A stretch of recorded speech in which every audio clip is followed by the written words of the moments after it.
Hey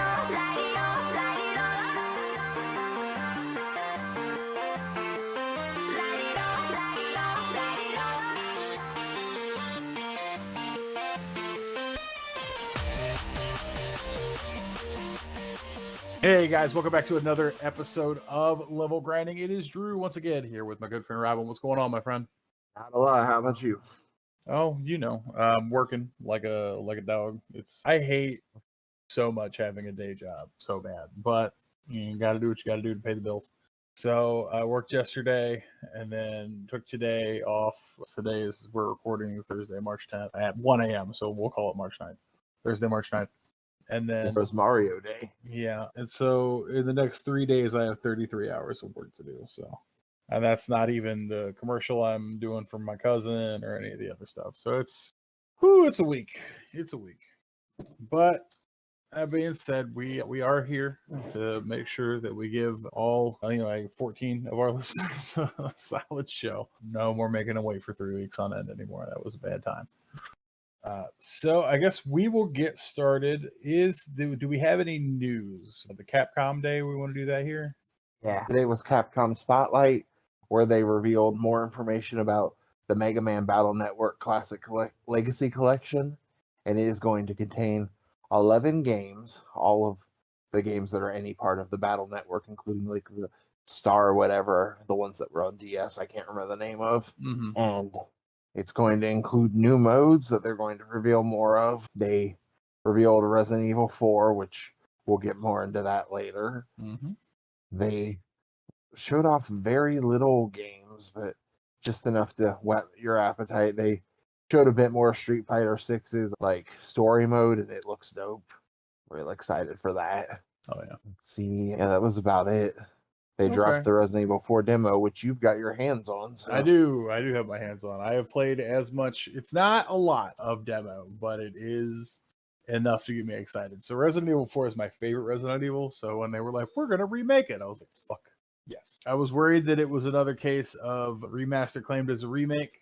That is not the case. So I've only played, well, obviously you can only play like the opening of the game. It feels more like Mercenaries did. So you go in, you're in the opening village, you play through that little first part of the story up until the chainsaw guy comes in. It's called Chainsaw Demo, so it makes sense. When that chainsaw guy comes in, and then at that point it's just like an unlimited spew of enemies until you die or stop playing. But it's a full remake. They've cranked up the graphical output. Everything looks better. There's a couple different changes. The dog that we all look forward to saving so that he can help us later. It's not a possibility, guys. By the time you get to him, he is already crow food. He's in the game, but he's very dead when you find him. His remains are in the game. Yeah, his remains are in the game. Like, he's not decomposed yet, but he's been eaten for a while, which is a Resident Evil game. That shouldn't shock anybody. And then there was a scene when you come upon the village in the original release where like the cop was already strung up and he had been burnt, and he is not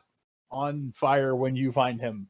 They show them lighting the bonfire with him on it. So that's a new one. But all in all, I'm very excited. The demo is very fun. It plays good. There's two changes that they've made that I don't like, and one change that I think will be pretty popular. So they added the good change. They added a crafting system into this one, which was not prevalent in Resident Evil 4. And in 4 before, you could mix your potions together, your herbs, I guess, to make potions so that you could heal.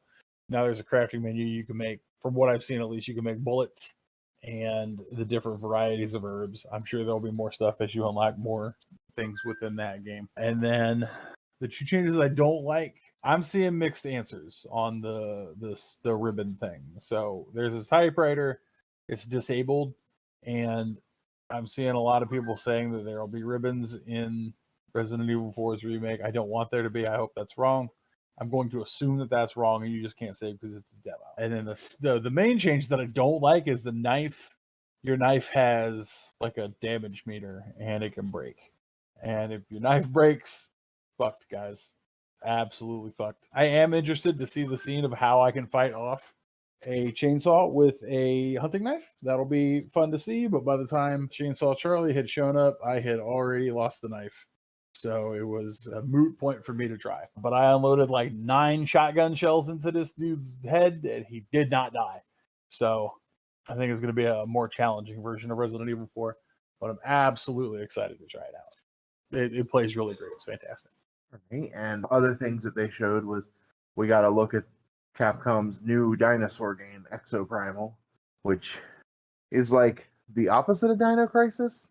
It seems to be an always online game with a continuous internet connection required, but it looks like dinosaurs are coming into the modern world instead of like going to an island that was infested with dinosaurs, a la Jurassic Park, or in Dino Crisis 2 going back in time.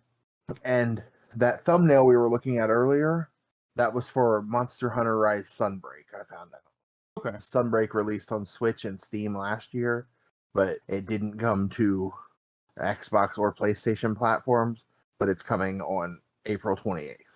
Okay. And then Ghost Trick, the popular DS title from the creator of Capcom's Ace Attorney series, is being re-released, and I mentioned it last time, or the time before. On a previous episode, I had mentioned it, the fact that since it's being re-released in a digital form, that's gonna kill all those scalpers who want to charge like $700 for a copy of it. Then they showed the Resident Evil Death Island movie, adding Jill Valentine. So far we have Leon S. Kennedy, Chris Redfield, and Jill Valentine. It's a CG movie and it's coming out sometime this summer. Street Fighter 6 revealed their final color commentator, which brought the total up to 8. And there will be subtitles for each of the commenters in 13 languages. See, I said it 2 episodes ago. It's not that hard to cover your languages in the audio track, guys. Get it together, Japan. It's subtitles. But most of the commentators are from America and Brazil. Like, we're getting a good spread and I'm loving it. But that pretty much brings to an end the Capcom Spotlight. Okay, so like Resident Evil 4, I'm obviously excited about. I think the only other thing in there that matters to me is Battle Network. I absolutely love Battle Network. Arguably my favorite Mega Man series, but it's basically a turn-based RPG. So as much as I loved, what's it called? The one that was missions? Yeah, Command Missions. The quote unquote ending of the X story was a cop out, but I'll take it. That was a great game, but Battle Network is like a whole franchise and it's got a story to it. Then I like that the story for Battle Network goes across like all of like 11 games. So I'm real excited for Battle Network. I'll be buying that for sure. Well, we'll be acquiring it one way or another. They'll be including the 499 cards that were used as patches or whatever they were called. That you Yeah. You had to scan to get the bonus stuff. Yeah. Yeah, no, I'm real excited about that. So I guess we'll go on to our next weekly topic. Excuse me. What you been playing, buddy? I've been playing quite a few different things. I've been getting back into SteamWorld Dig 2 just because I like all of the SteamWorld games. It's post-apocalyptic little cute robot things, not like deadly post-apocalyptic things, but humanity's dead and now the robots are like in the Wild West, basically. It's still a nice little time-wasting little thing. And I've been playing more of Soul Hackers, and both of us have been playing quite a bit of Midnight Suns. Oh, it's so good. Yeah, so I mean, I've been playing pretty predominantly Midnight Suns the whole time. Actually, before I dump into on Midnight Suns, I'll let you discuss Soul Hackers and everything else. I mean, I've already discussed Soul Hackers at length. I'm just still playing it. Gotcha. So Midnight Suns, I was not expecting to like as much as I do. I thoroughly enjoy this game. I remember when it was announced, everyone was like, oh, it's basically XCOMs. And so I was like, I like Marvel. Marvel products are my shit. So Drew was doing that thing where people who are from the South put an S that's not part of a thing, like Kroger's. Don't judge him. That's his life. That was necessary. Anyway. You're like XComs. It's fine. No, that's semantics if nothing else. But XCOM was fun. It was okay. It didn't have what it needed to, I guess, invest me. I was at no point like going out of my way to play it. I don't think I'm past like chapter 3 or 4 on XCOM. You're not a big fan of sci-fi and guns, and that's literally what XCOM is. So. I just Aliens is bad guy. I need more than that for my story. And XCOM didn't give me much more than that for a story. So I don't see a lot of XCOM in Midnight Suns, but, and it was pointed out, Elijah pointed it out to me earlier, I do see a lot of HeroClix in Midnight Suns, and the HeroClix is my collectibles minigame of choice. Absolutely adore it. So, you know, the positioning to make sure that stuff works, you know, you limit a number of moves, you limit a number of action types. It's very, very HeroClix reminiscent. So I'm very excited about that. I did not expect a game with like X-Men Legends graphics to engross me as much as this one has. They're better than X-Men Legends. Don't hurt this. Not by much, not by a big margin, man. They focused more on gameplay than they did on making sure that it was a pretty game. And yeah, that's what Firaxis always does, because they made XCOM Enemy Unknown and XCOM 2, and like, this isn't a Marvel skinned XCOM, as you were saying, but it is structured exactly like an XCOM game, which is what I was having trouble getting through. There's a base that can be upgraded, from which you'll select missions out in the world. Before embarking, you choose 3 heroes from a cast that you can upgrade, which is all stuff that happens in XCOM. okay. And it's a single player RPG. Most people kept saying that tells one story, but I mean, they also have, like, within that story, there's so much more story.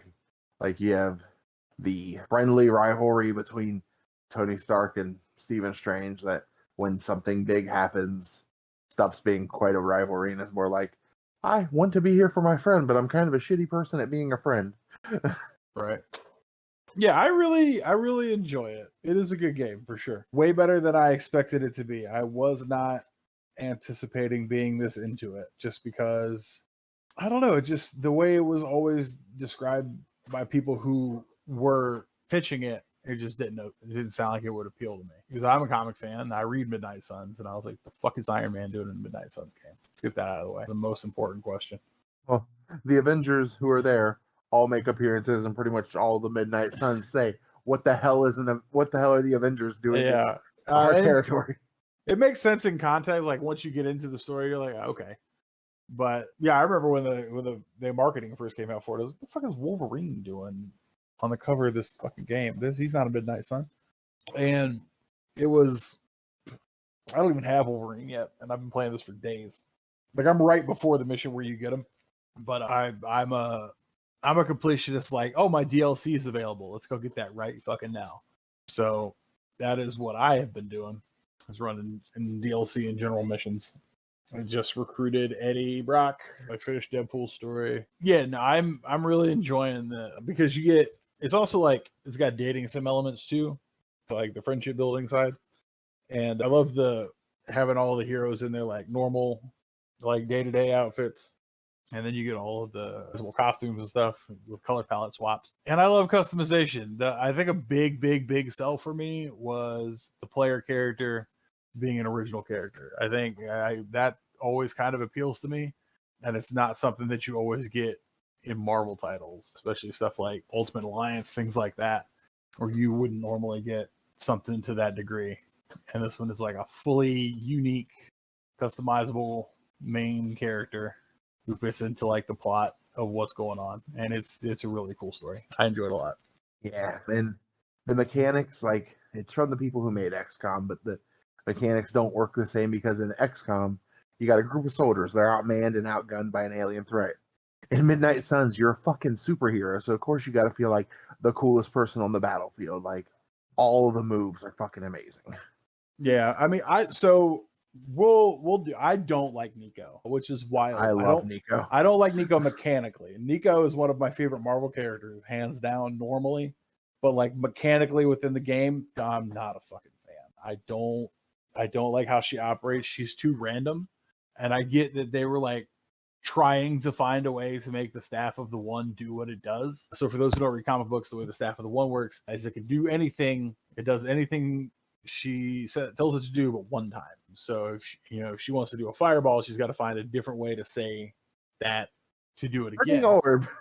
Yeah. So I like the randomness of her cards, because sometimes like Swarm is probably her best ability, just because I know it's going to do damage, but it does like 4 different levels of damage. So like sometimes I may need her to murder somebody, but she's going to do 26 this turn instead of the 170 that she did last. It changes every time you draw between 4 different ones, as you said. Yeah, and some of it is like different status effects that go off. Some of it is different buffs. You're like, I'm gonna buff this hero. I hope I get something dope. I don't know. I mean, it tells you what it'll apply. So I don't like. I'm not a fan of Nico just because based on her card draw, she might be useless to me that turn. I like the hunter. As far as like in combat, I don't think I have a favorite hero for in combat because the hunter is real fucking good. My party is always Magic, Nico, and the Hunter if I can get it to be them. If it's not a story thing or a special mission that requires a specific one. I think like if I get a choice, I think Cap. Cap is real good. Magic has a move, which you got to see me using it a lot. That's a AoE that literally not only hits everything in the thing, but draws them all into a certain area. Like draws them to the center of that area of effect. So she's good to then follow up with Cap or someone else who has another AoE. Because it's like, if anyone lived through this, here comes this. Yeah, I use Gather whenever I put Magic in the thing. Like, so Magic is like one of my top 2 friends. So my top 2 friendship levels are Nico because I don't ever want to have to put her in a battle party to build her friendship points. So I hang out with her every opportunity I get. And Magic just because I like the Russian accent. It's very funny. Magic cracks me up. So Nico, all you have to do is upgrade her stuff because everything does damage, and it's once it's upgraded, the minimum is like 40. I'm telling you, out of this 8 cards in her deck, 6 of my Nico cards that I have access to do not do damage. You gotta take her places so you can get more of her cards. Then you remove. I sent her on stuck. I sent her on Hero Ops. That's how I get. Yeah, those don't get as many cards though. They get a card every time. I don't have to pick. Like I like getting the epic cards from just epic. So my problem, right, is like if I take me and Nico and Venom on a mission, Nico's card might not get picked because the hunter gets better stuff that pops in those. Like at least if I send her on a hero op, A, I don't have to deal with a mechanic I don't like, but B, she will for sure get a skill card that I can use. Like I can at least eventually level it up to where it's usable for me for her. And right now, I don't even choose any of the hunter's cards because I have the perfect deck perfectly maxed out. So there's no point. I mean, there is a point, but I guess you're not needing it in the further than you. No, I get that. I've done it sleep, but the hero. I mean, the point of getting cards that you've already got is you can sell them for more essence to make better shit. Yeah, but if I have to choose between new card for Nico or something for the hunter that sells for, if I'm lucky, 60 essence. I mean, if you're taking Nico that much, why are you not maxed out on her deck? Oh, I am. I was just saying you were saying with the hunter, I was saying my hunter's maxed. My hunter, Magic, Nico, Strange, and Ghost Rider are all maxed. Yeah, I take Carol a lot because that bitch is ridiculous. I don't, but I love her in battle. Like her and Ghost Rider are fucking hella combos. She's so fucking strong, dude. Like I got Magic's a good controller. I just unlocked the like single character arena thing. Yeah. And the big gate to hell outside. Yeah, Carol was my first one. I'm not even like a Miss Marvel stand like that. I'm sorry, Captain Marvel. But Carol was like my first character that I didn't get hit. Like I went through all 3 waves and she just fucking wiped out the whole battle every time. Yeah, with me that was Magic. Jesus. It's just like boom, the whole wave's gone. I still have 2 card uses left. No one's coming until I end this turn. Yeah, I don't think I've run Magic through it yet because I was doing everybody in a line. I'm not a big Blade guy, so I threw Blade in there and got wiped out pretty quick. He's gained like 2 or 3 levels since then, so I got to try him again. Yeah, Blade has like 1 or 2 moves that are fucking powerhouses. The rest is literally like, why do we have you here again? Yeah, not a big Blade guy. He is part of my favorite subplot in the game. My favorite subplot of the game is Blade is in love with Carol Danvers and does not know how to express that to her. And that shit is hilarious. I still love the formation of the book club. Rogers like, hey, I finally did get that fucking thing where he was like, I think Blade wants to be my pal. And I'm like, hey, Steve, you just tell him I have no problem being his best friend. I'm like, hey, Steve, don't say pal. Don't do that. But I'll talk to him. Sure. Just absolutely love the. Could you tell him I want to be best? I have no problem being his best friend. I'm like, You've escalated this, Are you Steve good with Rogers. telling Blade that I'll be his pal? As long as I don't have to use those words, sure. But the hunter's like, just fucking tell him, dude. You're a grown up. You're a whole adult. All of the groups have their like fucking drama point, but book club's drama point's just adorable. It's just Cap not getting that. Yeah, it's pretty funny. Yeah, no, Have you gotten any more shop class done? I'm not. They haven't popped another shop class for me yet. So You gotta take the members of it on things, raise their friendship, that kind of stuff. oh no, I do hangouts and give them gifts and shit. But I just the missions I've been doing because I have to take. I'm finishing a mission now where to unlock like another research for Tony, and then I have to take Venom on one more mission to unlock the research attached to him. Fortunately, Nico only ever needs 3, so I don't have to take her on any more missions. I do have to level her skills up though. I'm telling you, once you realize she's not as random as you think, she's really good.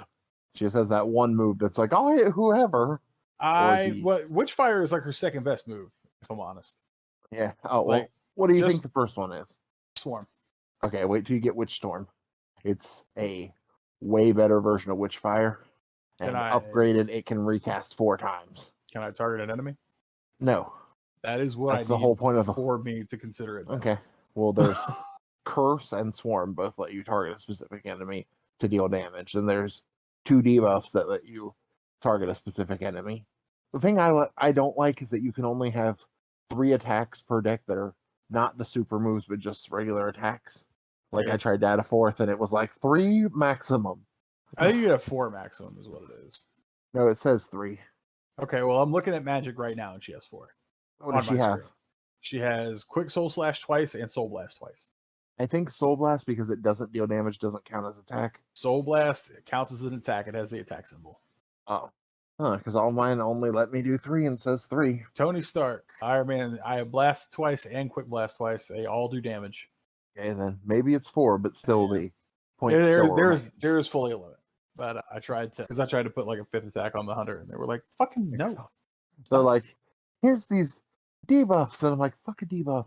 Also, depending on if you use more light or dark attacks, actually affects your light and dark level. Oh yeah, for sure. I'm almost to the light suit. I am 159 out of 200 from light, and my next playthrough I'm gonna go dark. Yeah, and I like that this game. So I looked into the new game plus, like I was telling you about earlier. So you keep your friendships, you keep your roster. I think you keep your unlocked cosmetics. It makes sense not to. You don't keep character levels. Okay. You don't keep wealth. You don't keep your research and upgrades. You keep your room customizations? Yeah, they give you the customizations you buy, you keep. Oh, cool. Yeah, I finished customizing my room. No trophy there either. I was like, come on. My problem is like I'm using all my gloss to buy the gifts. So gloss is the regular currency. I use all my gloss to buy gifts, so I don't buy much as far as like color palettes and things of that nature right now. Just because I'm like, the moment I spend that, there will be a gift that I have to have for like Logan or somebody that I won't be able to because I spent gloss. They'll vanish, by the way. I don't know where they go, but like I had a candle that was scented like grave dirt, went on a thing with Nico like hours after I bought it, and it's no longer in my inventory. That's wild. I was mad. I was like, oh, fine, here's a skull. And it was like, likes the common gift. I'm like, of course she does. I'm like, hey, goth, depressed magic girl, here's a skull. And she's like, fucking dope. I gave her a coloring book on the last hangout. It was like coloring book. Yeah, it was a gothic coloring book. Oh yeah. And she was like, "Ooh, love this legendary gift." And I was like, "Yeah, you do." I think I got 20 friendship on that. I've so far found 4 copies of Growing Up with Trauma, and I've given it to at least once to everyone who's listed that loves it, which is funny. Nico, Magic, and Tony Stark. What? No way. Trauma Squad? They like the Trauma book? Crazy. Growing Up with Trauma, and Ilya's like, yes. Ileana's like, I could have written this book, but I decided to read it instead. Yeah, I got maybe 2 more hangouts with Nico. Should pop her to level 5, and then we can be good. I did change her color palette to a pink one, though, because That's my favorite color, and it's fucking great. I love pink. And I was just meaning on her. That's disgusting. It feels weird to see her in pink fully. She's a bubblegum goth now. I get it. It is called bubblegum. It's Okay, the name good. of it's the name of the fucking skin. That is a type of goth, actually, bubblegum goth. That is fair. So there's a outfit that you unlock for some of the collectibles. I can't remember what, called the Forebear outfit, and it is dope. It's like this ancient hunter outfit. Oh, the Salem outfit? No, it's not the Salem outfit. It's called the Forebear. Salem outfit's really cool too, though. That's wild. It's not on his list. Whose list? The Hunters. All right, you play a man. Is He said it's not on his list. I'm like, whose list? Hunter, Borderline, High Tech, Demon Child, Faithbreaker, Salem, Dark, Light, Midnight Sun, Ancestral, and Super. Ancestral. Forebear's an epic palette for the Ancestral one. Yeah, complete all mystery regions on the Abbey grounds. I think I just have to finish Lilith's Garden. I should get that. Have you gotten all 4 powers? Not yet. I have to do the after you do that trial. You'll use the break one, and there are a few other mysteries that appear through that. But there's one called the Deep that's like this really cool blue. I think it's Verdant, though I can't remember if that's the name. But you literally, with it and the hunter's symbol on the Ancestral one, you look like a Green Lantern. That's hilarious. It's like, oh, I've gone into the wrong universe. Like, oh, that's a lawsuit. We're doing a lawsuit. Let's not do that. In case you guys haven't been able to tell, we're fucking loving this game. It's real good. It's real good. You guys can expect another episode similar to this when Final Fantasy 16 drops. That comes out on the 22nd. So everything works out for us, then in about a week and a half, 2 weeks, you're gonna the episode. Then you're gonna hear a lot from me because the Atelier Rising game. Atelier comes out, but why you chose to do that to me? Does it have an R on the end? It is not pronounced. Does it have an R on the end? Yes. That is why. But you know how it's said. Yeah, but we discussed earlier, right? That we'll bring this up numerous times because you like to correct how I say things. But I have learned from learning other languages. It's a name. You got to pronounce the name right. When it's just a word, it's fine. Is it so? You're gonna give me zero shit about saying Quesadilla? Yeah, you gonna lie to me like that? No. But if you were to say quesadilla, I would be fine with that because that's fucking pop culture. Quesadilla sounds like the son of Quetzalcoatl. You're lucky there's not another I in there. I'd have said Quesadilla just to fuck with me. My favorite is to mispronounce things in like a way where it's still spelled that way. That brings me a lot of fun. Like when I was playing East 9, I never once called that bar the Dandelion. Called it the Dandelion the entire time. That's fun. You've heard me mocking games I love. I don't remember. What was I mocking like 2 or 3 weeks ago downstairs? Well, you're going to have to be more specific. That's how we communicate. No, I was playing something and I just to myself was making fun of it. Or I was refusing to call someone something in a game we both love. Like by their proper name. I was making like... Oh, that was months ago. That was Genesis in Crisis Core. Oh yeah, Leviticus. Yeah. He used to refuse to call him anything. He's like, I'm just using the first 5 books of the Bible. I was like, no, you're not, because Genesis is one of those books. Don't lie to me. He's like 4 of the first 5. Yeah, that's some of my favorite shit. It's just mispronouncing stuff. There was also Level 5 Vision 2023 showcase happened. And I know you love Level 5. I do love Level 5. They did 3 game trailers at it that really had my attention. They did a lot more, but the 3 that really got me was we finally got a teaser trailer for Deca Police. They did one for Fantasy Life I, The Girl Who Steals Time, and the new Professor Layton game. Okay. I know you're not big on puzzle games, but to the puzzle game world, that's like, holy shit, because they hadn't had one in so long. Okay. I mean, I like some puzzle games.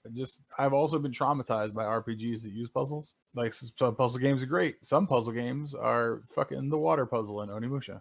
But this time, Deca Police showed us quite a bit. We got a dedicated chunk of time showing off the gameplay, the stories, and characters. It's a turn-based RPG. where you control the Special Investigation Unit leader, Harvard Marks, which just shows me that they were like, what's a name? Give me 2 English words right now. Give me 2 human names. And you explore something called the Dexim, which is a virtual world used to solve real-world crimes. They did a 4-minute gameplay trailer this time. And for Fantasy Life I, the trailer they put out just showed 2 new classes that they didn't say what they were. They just teased them with the actual visuals for them. Mm-hmm. They came out with a game. Level 5 revealed a brand new action RPG that's going to be cross-play compatible for PlayStation and Steam versions. It's called Megaton Musashi Wired. Okay. And like the mech suit thing that's in it, which I'm guessing is the Megaton Musashi. Well, let me back up a little bit. The exact writing where it says Musashi is written like Brave Fencer Musashi. Okay. Did you ever play that? I did, yeah. Okay. I was like, fuck, is this one of those cases where I'm like, here's this, and you're like, nope. You know, I've played Brave Fencer Musashi very briefly.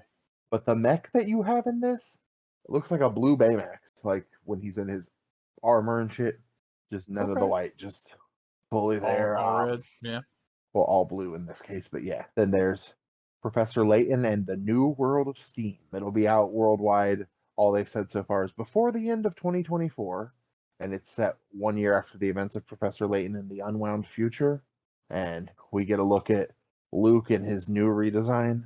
Luke was his child assistant, and in this he's teen assistant, I guess.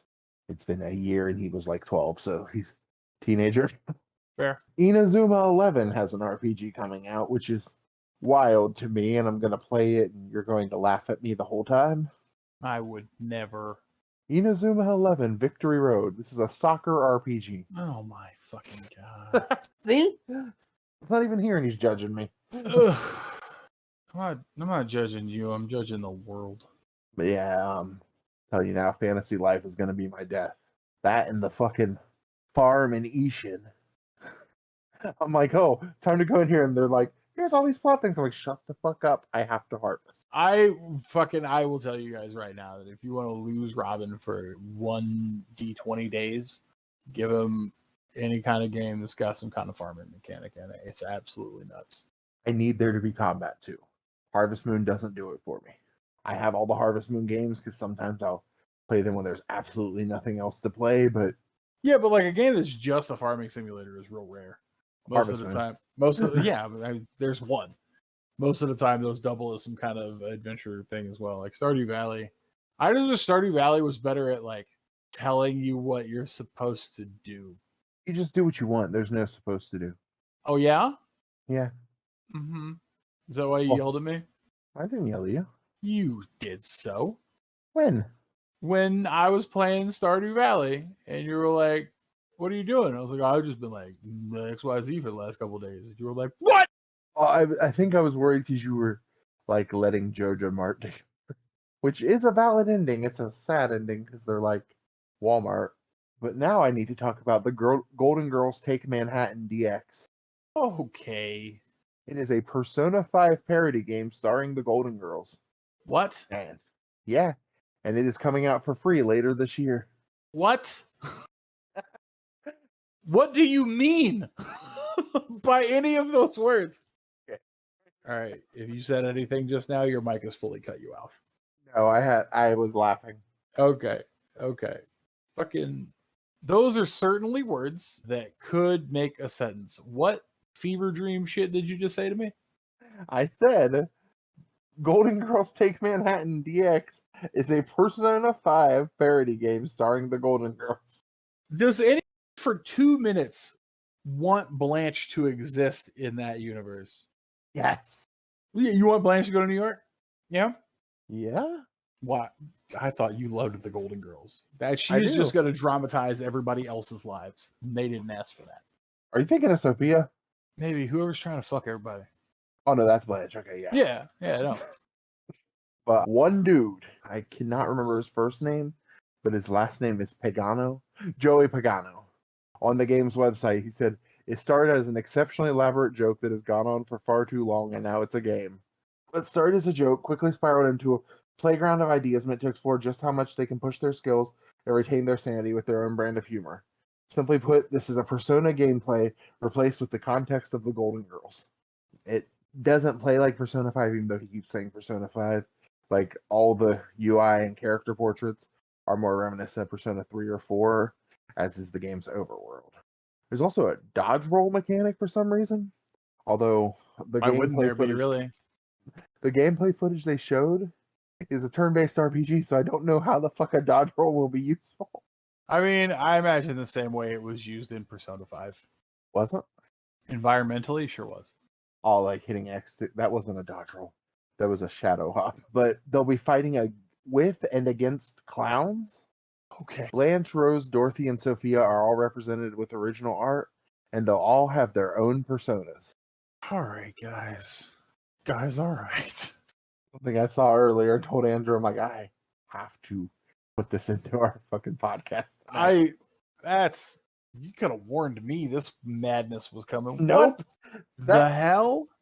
That was the best reaction possible, and I needed that. Ugh. I live in this world and I hate it here. Jesus Christ. If you're going to see Super Mario Brothers movie, buy your virtual ticket or buy advanced tickets at AMC today, and they're giving away a free Super Mario Brothers movie poster for part of March 10th, Mario Day. Go to GameStop, and they're holding in-store Mario events. Of course, let me finish this sentence, and I'm going to let Drew tell you something about GameStop. Oh, God. Including Mario Kart 8 Deluxe and New Super Mario Brothers Deluxe, and you receive free Mario-themed items. And then they're also releasing a new Mario Switch bundle that both Joy-Cons are red, and you could choose between Super Mario Brothers U Deluxe, Super Mario Odyssey, or Super Mario Kart 8. And then all of the Mushroom Kingdom related and tangentially games are on sale for today only, for a 24-hour sale, saving up to $20 on Mario Kart 8 Deluxe, Super Mario Odyssey, Super Mario Maker 2, Super Mario 3D World and Bowser's Fury, and Mario Party Superstars, or $40 on Mario Kart Live Home Circuit, which I want to get that game, but we don't have the open space for that. That's the one where you can remote control little... Yeah, set up the cameras around the house. The track is like inside. Yeah, you use remote control cars to race in the game. Yeah. It's not a terrible idea. Yeah, easily. But, it's still really cool, but we just don't have the space. Yeah, or the children. We don't need children to have fun. What the fuck? We don't need children to have fun, but I need children to justify RC cars everywhere. He's not here like that. I said, fuck them kids. Bro, you ain't I've never seen you have a conversation about RC cars before. I don't want to hear that shit. Don't act like you're like, I've been an RC car fan my whole life. But I'm playing Mario Kart. I guess we got to make something happen to make it more playable. You ready for something really wild? Gain early access to Diablo 4 beta with order of KFC Double Down or qualifying sandwiches today. What the fuck is happening to gaming? Oh my God. Like, I say that with hard judgment in my tone. Like, I didn't buy 150 fucking Butterfingers. I didn't, but I would have, is the point. We bought a total of 12, but still. Too many. I bought too many Butterfingers when I had sent him the money to buy them and instructed him to buy them, and he thought he meant buy them for us. The codes were for us. The candy bars were supposed to be for me, but he ate half of them. Well, I bought 2 things worth. We both got a full array of candy bars. Yeah. Well, we got a full array of codes. I was going to eat the candy bars. You're diabetic. You shouldn't be having that many candy bars. I shouldn't be having any candy bars, but I live life on fucking the way I want to. But also this week, Budokai Tenkaichi 4 was revealed. Oh my God. The child in me is mad fucking excited about it. I'm excited. It's an arena fighter Dragon Ball game, which will be fun. We'll see. I give like, whether I'm cool with the genre or not, I give Dragon Ball a lot of fucking credence and allowability.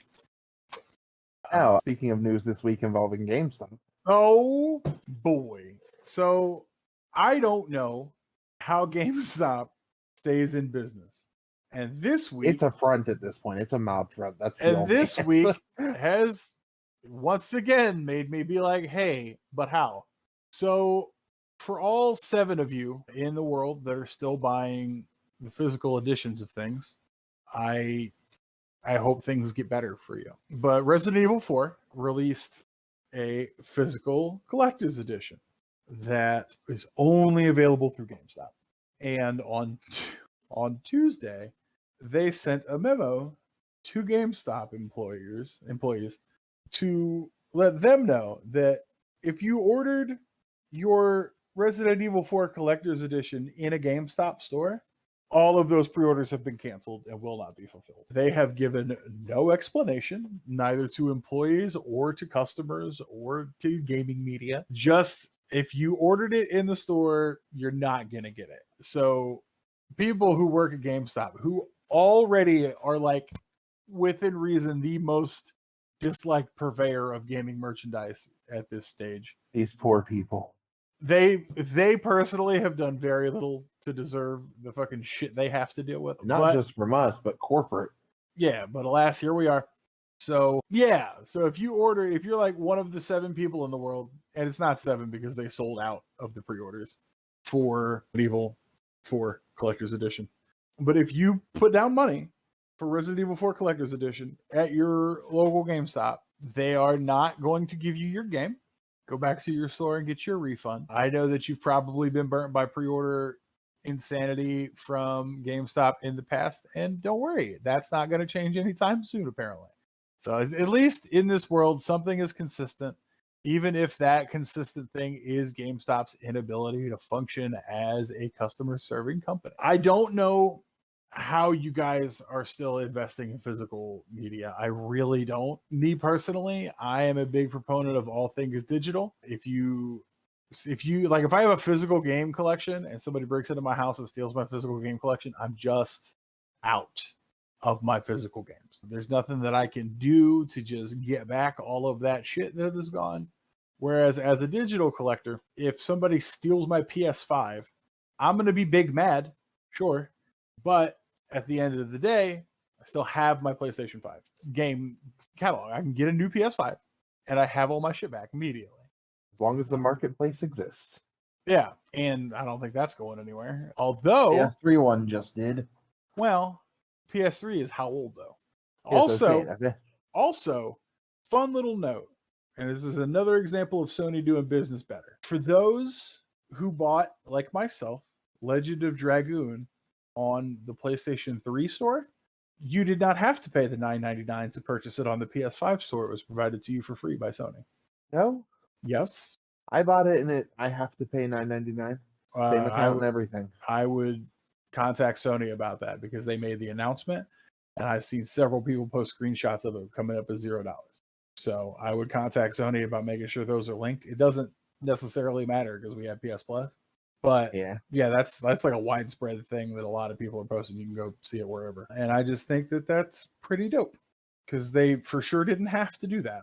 They didn't have to make the effort to do that at all because Legend of Dragoon fans especially are going to pay for Legend of Dragoon. I pay monthly, but if they were like $10 for this game, I'd have been like, here's my $10. Enjoy. Oh, here's something that's going to piss your ex-wife off. Oh? Hogwarts Legacy release on PS4 and Xbox One, delayed until May 5th. Oh my God. I'm about to text her right now. Oh, that's fucking poetic. While you're texting her, I'm going to go into the Yeast 10 Nordics reveals that happened yesterday. Nihon Falcom released a gallery of screenshots, arts, and details. New artwork for Adel. Obviously, he's the main character. He always gets new artwork. The game's new heroine is Karya Balta. She's the daughter of Grimslin, leader of the Balta fleet, and she's feared as the pirate princess by the people of Karnak, who see her as the captain of a band of outlaws committing acts of piracy. While she's beautiful, she's also fucking badass with her axe and round spear. I mean, round shield. Round spear. As a spear fighter, I'm intrigued. It's a chakram on a stick. That's oh no, round spear. I think that's an axe technically. Yeah, that would be an axe. Round spear. That's an axe. Round spear. I said what I said. Like, all right, Ileana, calm down. They have 2 battle modes: solo mode and combi mode. Solo mode, you control either Adel or Karya, while the other character is controlled by AI, and you can just hit a single button and switch between them. There are certain special attacks enemies have where they'll be doing what are called speed attacks, where they have a blue aura that can be avoided automatically just by dashing in solo mode. Okay. Combi mode, you control both Adel and Karya, and you can switch between them, as I said, with a single button. In this mode, you deal a lot more damage thanks to the two of them attacking simultaneously, but movement and dash speed are greatly reduced because they're working in sync and not just doing their own thing. Instead of avoiding attacks in this mode, you guard, and by guarding, what they call a revenge gauge will grow, and you can use it to do high damage skills. Well, that sounds like Intergrade. What? Yuffie and the other samurai dude, they did that same type of thing. They would build up like the hate meter. Yeah. And then And on top of that, enemy attacks that glow red can be blocked with a well-timed guard in combi mode, and then the enemy will stagger so you can counterattack them. Adel looks pretty much the same, but the art style's better. Karya is... I at first got my hopes up a different way when they first released it, because I only saw part of Karya's head, and the right half of her head looks like the right half of Estelle's head from Trails in the Sky, and I thought they had done a full like HD remake. You get so hyped up for like a maybe crossover. Well, there is a crossover for Ys and Trails in the Sky. It's right. just not in America, and I'm waiting on it to come. It's literally called Ys versus Trails in the Sky. Of course it is. Like, it's a crossover fighting game similar to The City and Smash Brothers is what it lists, but those are nothing like each other. What the fuck? But yeah, the game looks gorgeous. It's releasing in 2023 in Japan for PS5, PS4, and Switch. We don't know anything about when it's coming to America. There's a re-release of 9 coming to the PS5 soon. There's a what? Re-release of Ys 9 coming to the PS5 soon. Oh, okay. I'm really hoping. Weird. We have it on PS5 already. Well, we have it on PS4, but it plays on the PS5. Okay. Like, this is a PS5 specific re-release. That's fair. When is it? North America on May 9th and Europe on May 12th. Trying to see if I can find any information on what's changed and to see if we get it for free. Fair. As in people who own it already for PS4, not like us. We ain't got that kind of relationship with Falcom. Otherwise, Drew wouldn't be making jokes about my love for him. I will make jokes about your love regardless, because that is how I express my love. Unless somebody's paying me not to express my love, in which case, sure. I don't know if we mentioned before that Luminous Productions has been folded back into Square Enix. We did on the maybe not the last episode, but the one before that, probably. Okay. And RoboCop Rogue City has been delayed to September just so they can get the bugs all worked out of it, which I'm cool with. I was excited for it, but a delay to fix the bugs is the best kind of delay. Yeah, I'm fine with that. And to think of if there's anything else. I should have written it down, but I've been downstairs playing video games all day. Which is fine. We got a new trailer for Lord of the Rings Gollum, finally. It's been so long, I fully forgot it was coming out. 100%. Yeah, it's been 4 years, and it was expected in September 2022, but Daedalic Entertainment delayed it back in July of 2022. Said it will release this year, and the weirdest part for me is seeing Smeagol in his Smeagol-y way, like not as when he was fully Smeagol the Hobbit guy and healthy, but like he looks like a meth head. Like he still has his hair, but it's like patchy and a comb over, and I'm like, gross. This guy's gonna take my catalytic converter when I turn around. Oh, that's fucked. Oh, I'm sorry, Crow. Oh yeah, our friend Crow, his catalytic converter was stolen, and they cut it at the flanges, so he couldn't even just buy a new one and replace it. He had to buy a whole new system down there. This is on his race car? No, it's on his personal car. Oh, I mean, that's still not good, but better. Yeah, if it was on his race car, I believe he would have done murder. Yeah, no, for sure. That's not that's not faith required at all. And surprising no one, all these decades later, Super Mario Bros. 3 is still incredible. I've been playing it on the Switch at night. Okay. All right. It's part of what they just re-released, the Super Mario Brothers 3 for GBA, since they added the GBA. Right. It's weird that it made GBA and not NES, which is what it was on. It's also available for the NES and Super Nintendo, but it was released on GBA as well. Yeah. It had quality of life adjustments there. That is the most important thing about a re-release, guys. You gotta improve shit on your game. You gotta. Normally you gotta. To be fair, they didn't improve much on Legend of Dragoon, and it's still fantastic. So every now and then, there's a game. Wasn't much to have to improve. Yeah, that's what I'm saying. It's like every now and then you make a game that's like as close to perfect as that system can achieve. And so we got another trailer for Trails into Reverie, as I sent you a screenshot of it. It was a character reveal trailer, and it was beautiful. Trails into Reverie is the capstone for the last 3 sections of the entire Trails series, the Legend of Heroes series. It's the capstone for all of the Trails games leading up to it. The only ones that it's not capping off are Kuro no Kisuke, which we're assuming is going to come over here as Trails into Black, because that's what it translates to, but they may change it to Trails from Black or Black Trails. You know how things work. I do. But those ones are sequels to all of this. There's already a second one in Japan, and we haven't got the first one, but like, I love that they've been stepping up their translating, and they're working to get everything from Trails in the Sky FC onward released over here, which really there was only like 2 or 3 that hadn't been released. But like, I don't care that they're not doing the older ones, because those would mostly be inaccessible to people trying to pick them up, because they were really, really niche, even in Japan's JRPG whole section. Mm-hmm. But it's not just my love of them talking. The trailer was absolutely beautiful. Okay. Yeah. I think that's all the news I have for this week. Alrighty. So watch tomorrow. There's going to be something amazing revealed. I'm like, something critical. I'm like, shit. All right, breaking news episode. Shit. So I'm gonna start asking a question once per episode, right? And it's going to change up every time, obviously. But I wanted to give you a little bit of a headache with the first one. And I'll be honest, my answer to go after yours is still not fully decided, but I've got it narrowed down to 2. Let me find my wording. What single game, only one, no franchises, would you give the full Final Fantasy VII Remake treatment to? No franchises isn't fair. You can pick a game in a franchise, but it doesn't apply to the franchise. It only applies to one single entry. Breath of Fire 3. Why? The game I love that like completely advanced the Breath of Fire series, still had the same formula, main character name Ryu, dragon, the ability to transform, but it took it into the 3 dimensions, and the storyline was solid, the characters were incredible.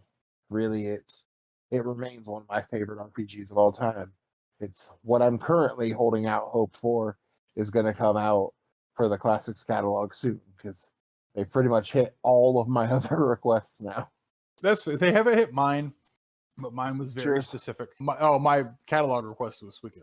Like, the reason I stopped building an emulation machine was because they announced the Classics catalog, and I was like, oh, they'll eventually just bring all my shit in, so I don't need to fucking invest all this. We're getting 2 of them, and I'm the rest after they succeed. I'm incredibly hopeful that we as fans will buy them enough for Konami to be like, oh, these re-releases are doing okay. Let's keep that up and see how that goes. That is my truest, deepest hope. But I also lack an incredible amount of faith in Konami to do the smart thing. So there's that. If I was going to give the Final Fantasy VII level treatment to a game, honestly, it would probably be, I want to say Legend of Dragoon, but that's the obvious choice. So I'll deviate from the obvious choice because we just got the re-release. And if that does well enough, Sony may foot the bill on a remake. I think a game that is critically undervalued that would be deserving of a full remake is Grand Stream Saga. That was obvious for me because it's you. Yeah, we've known each other for long enough. But there's not. I don't feel like there's enough people listening that have heard of Grand Stream Saga to be like, oh, of course it's going to be Grand Stream Saga. Grand Stream Saga was like my first action RPG, I think, that I ever played. Very well done game, especially for the time that it came out. If they had waited 5 or 6 years to put that out for like, maybe not 5 or 6, it's probably more than that. If they had waited for like the PlayStation 2 or PlayStation 3 to make that story into a game, it probably would have blown up. And JRPGs back then, especially action RPGs, were clunky at best. I was saying beyond even that niche. Like, oh yeah, it was. For... Yeah, it was. They were virtually undiscovered really at that point, and for one to succeed was wild. I can't even tell you like the first action JRPG that I know of that became popular. But I absolutely love Grand Stream Saga. It's weird because it's a JRPG in like all of the core senses. There's no parties. Like you have support cast, sure, yeah. But it's just Eon and Corky flying around continents saving people. I love that in Grand Stream Saga. I think Grand Stream Saga was the first game I ever played where like the ultimate weapon was incredibly missable. It's in the beginning of the game within the first hour. And if you walk into the room that it's in and progress the story, the very next scene without getting it, it's gone for the game. And that is wild. So like you either have the option to just run roughshod through the entire game, or you don't have the chance to get the weapon at all. And I thought that was a pretty unique and cool mechanic at the time. Absolutely love Grand Stream Saga.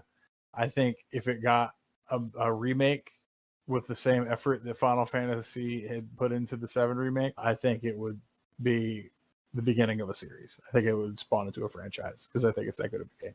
I just need to criticize your question because it was unfair given that Final Fantasy 7 is pulling everything that was involved with Final Fantasy 7 in. So I should have been allowed to choose a franchise. Right. Because it's the Final Fantasy 7 franchise. The fucking Final Fantasy 7 saga is sure, but the problem, right, is Final Fantasy VII is a saga all to itself that's contained within the canon of that one game. Once you say, like Final Fantasy VII is an entry in the Final Fantasy franchise. The saga of Final Fantasy VII is like a self-contained saga within a franchise. So it was more like 3 games, 4 games. Yeah, but that's more like a single story within the franchise. Where instead of which is what I would have gone for, I'd have said Trails in the Sky. That's 3 games, but they're all one story. It's like 1 ends and then 2 picks up immediately. Right. So that was I wanted to avoid like a whole fucking thing. Right. Because like I could have said Suikoden, but that's 6 games. They tell stories in the same world, but they are not like telling the same story. Each one has its own story. These are like the exact same characters. Look, I wanted you to think of something besides Trails in the Sky. Oh, well, it's still an unfair question given that 7 gets to pull all of its everything in, including the books. Like, we know that I don't agree with that shit. We know how sassy I feel about the books getting pulled right now. Which is bullshit because it was great. I'm not arguing that it's not great. I'm not saying that it wasn't a fantastic story, and I'm glad that you enjoyed it. But no, bro. Like, also, and the problem is it's fixing my whole argument. The whole argument I've had against it. This is day number 1. It is now off the table because my issue was now they're in the game. Yeah, they're in the game. So it's like, to me, it's not a book story now. It's a thing that was fan canon. It was a fan story. Wasn't a fan story. Who did the director of Final Fantasy VII and the writer of the official script write those books? The writer did. The writer of the script of the game wrote those books. All of them. Yes. 2 of them. There are 2 books. So they will both have the same author when I look them up, and it will be the same guy. I do believe so. You don't even know the names of the books, so I don't know how you're going to look them up. I promise you that the internet is dumb enough for me to be like Final Fantasy VII novels, and it'll pull them up. But I mean, that's not dumb enough. That's smart if you just put a vague thing. It doesn't have a brain. It's dumb. It's dumb. Yeah, it's great. It doesn't have a brain. I didn't say it wasn't great. I said it wasn't smart. It's operated by smart people, sure. But in and of itself, can't think. Final Fantasy VII, The Kids Are Alright, a Turk's Side Story. Authors, it does last name, first name. Yeah. Nojima Kazushige, Tajima Shou, Nomura Tetsuya. And then, hold on while I delete Kids Aren't Alright and replace with On the Way to a Smile. Also, Kazushige Nojima. Probably the others as well, but it's just showing one author here. 4 writers for Final Fantasy VII. So, I mean, he's in there, sure. But why wasn't it in the game if he wanted to tell that story? He is best known for writing several installments of Final Fantasy franchise, namely 7 and its spin-offs, Advent Children and Crisis Core, Final Fantasy 8, Final Fantasy X and 10-2, in addition to the Kingdom Hearts story series and The Glory of Heracles, and the story to Subspace Emissary mode in Smash Bros. Brawl. He also wrote the original lyrics of Liberi Fatale in 8 and Tsuteki Dane and the Hymn of the Faith for Final Fantasy X. My man wrote everything. All right. When did the books for Final Fantasy VII come out? On the Way to a Smile was, I think, 2009 and came out in English in 2018. And the Kids Are Alright. I'm forever ago in Japan, and I think 2019 for America. All right, because he wrote Final Fantasy VII, which we can agree is not the best story, and then he wrote Final Fantasy VIII, which we both agree is a terrible story. So love 7. Why did you say it's not the best story? I like 7 because 7 got me into RPGs. Like 7's my favorite game because mechanically it's fun to play. I like the way materia works, and I like the character development. But it's a very, very basic story. Like I'm not going to sit here and tell you it's the best written shit I've ever played. That's not it. I don't like the way materia works, but I like it more than the junction system. Everything ever is better than the fucking junction system. My God. I don't know why people want why is Final Fantasy 8 so bad?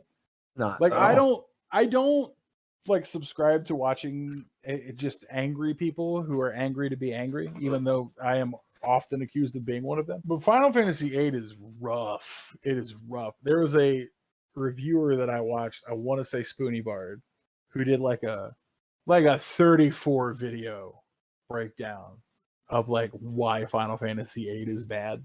And so he was releasing them as he recorded them, right? So it was like a months long thing to get this whole fucking rant out. And I think by episode 3, the Final Fantasy VIII fanboys had jumped in and were like blowing his comments up about why the junction system was good and how the draw system was efficient, all that same shit that they always spew. Fanboys of everything are bullshit. Those same things fanboys spew. So his 4th video in this 34 video installment is just a 30-minute video of him drawing from one, I want to say, bug bite to get all of the spells that it has, while he just goes the fuck off about how it's not. And he's like, is this engaging content? Is this what you came here to see? You love this? This is the shit that makes your dick hard about this thing? And it was probably the funniest half an hour on the internet for a while of him just going knee deep into Final Fantasy VIII fans who told him the drawing wasn't a problem while he just drew to get the spells clear on one enemy. Fucking hilarious. Why would you draw to clear one enemy? But no, the whole point of this, because so people like me, right? You can't supply me with the ability to get 100 of a thing with relative ease. Like drawing magic is relatively easy. It's just monotonous and time consuming. So it's very unreasonable for you to present me with the ability to like encounter, I think, like 12 different enemies on Besaid Island before you really kick into the game, each of which has their unique spell list, each of which I can get 100 of those right off the bat immediately. It is wild for you to build that system and assume that I'm not just going to go get 100 of all the things so that I can try to make my character as survivable as possible. So his whole thing, it was just a 30-minute breakdown of doing that one time to show. You can't expect me to not farm if there's a chance to farm, right? Because I'm being sarcastic. I'm looking at you, Stardew Valley. What do you mean? What, you have a whole game about farming? You love to farm. That's your shit. Kind of I'm not growing crops. I have like the shit I pull is not just carrots that I sell at JoJo Mart. It is. I know you never sell at JoJo Mart. I fucking know. You do not go to JoJo Mart. Now that you said JoJo Mart, there's just this thing in my head, and you've just fucked me over hard. Oh my god! Oh, you're approaching me. I can't sell you things if I don't approach you. But thought it was going to be a shop clerk. but it was me, Dio. Oh my god, somebody help me. Yes. Oh my god. yes. Oh my god. I really wish we had like a pre-mixer so I could have that be just the sound effects. So like when one of us goes on a rant too long, we just yes. Oh my god. yes. Oh my god. Oh man. But yeah, my farming like effectively builds into my character. It's not carrots to sell at the fucking general store. Yeah, I use those to be able to get the materials I need to upgrade my weapons. Yeah, I'm not selling lettuce to buy a gift to build a friendship with, I don't know, NPC Q. I'm farming for fire to junction to my attack because that's fucking how this goddamn universe works. You're not good at this. Nobody's good at it in the first. I am. I hate it, but I'm good at it. In the first hour. Yeah. Okay. What do you do in the first fully only 60 minutes? Thunder. Junction thunder. Fire goes higher to attack. No. Thunder goes higher. Fire does best on defense. Thunder does more for hit points. I auto junction whatever the fuck the thing is. I auto junction to attack. So whatever it says, that's the worst. It works better than in the first hour. It works better than anything else. Like my first few playthroughs, I didn't really pay much attention to junction. I did auto junctioning. Then I learned shit like junction aura to your attacks and junction full life to your HP.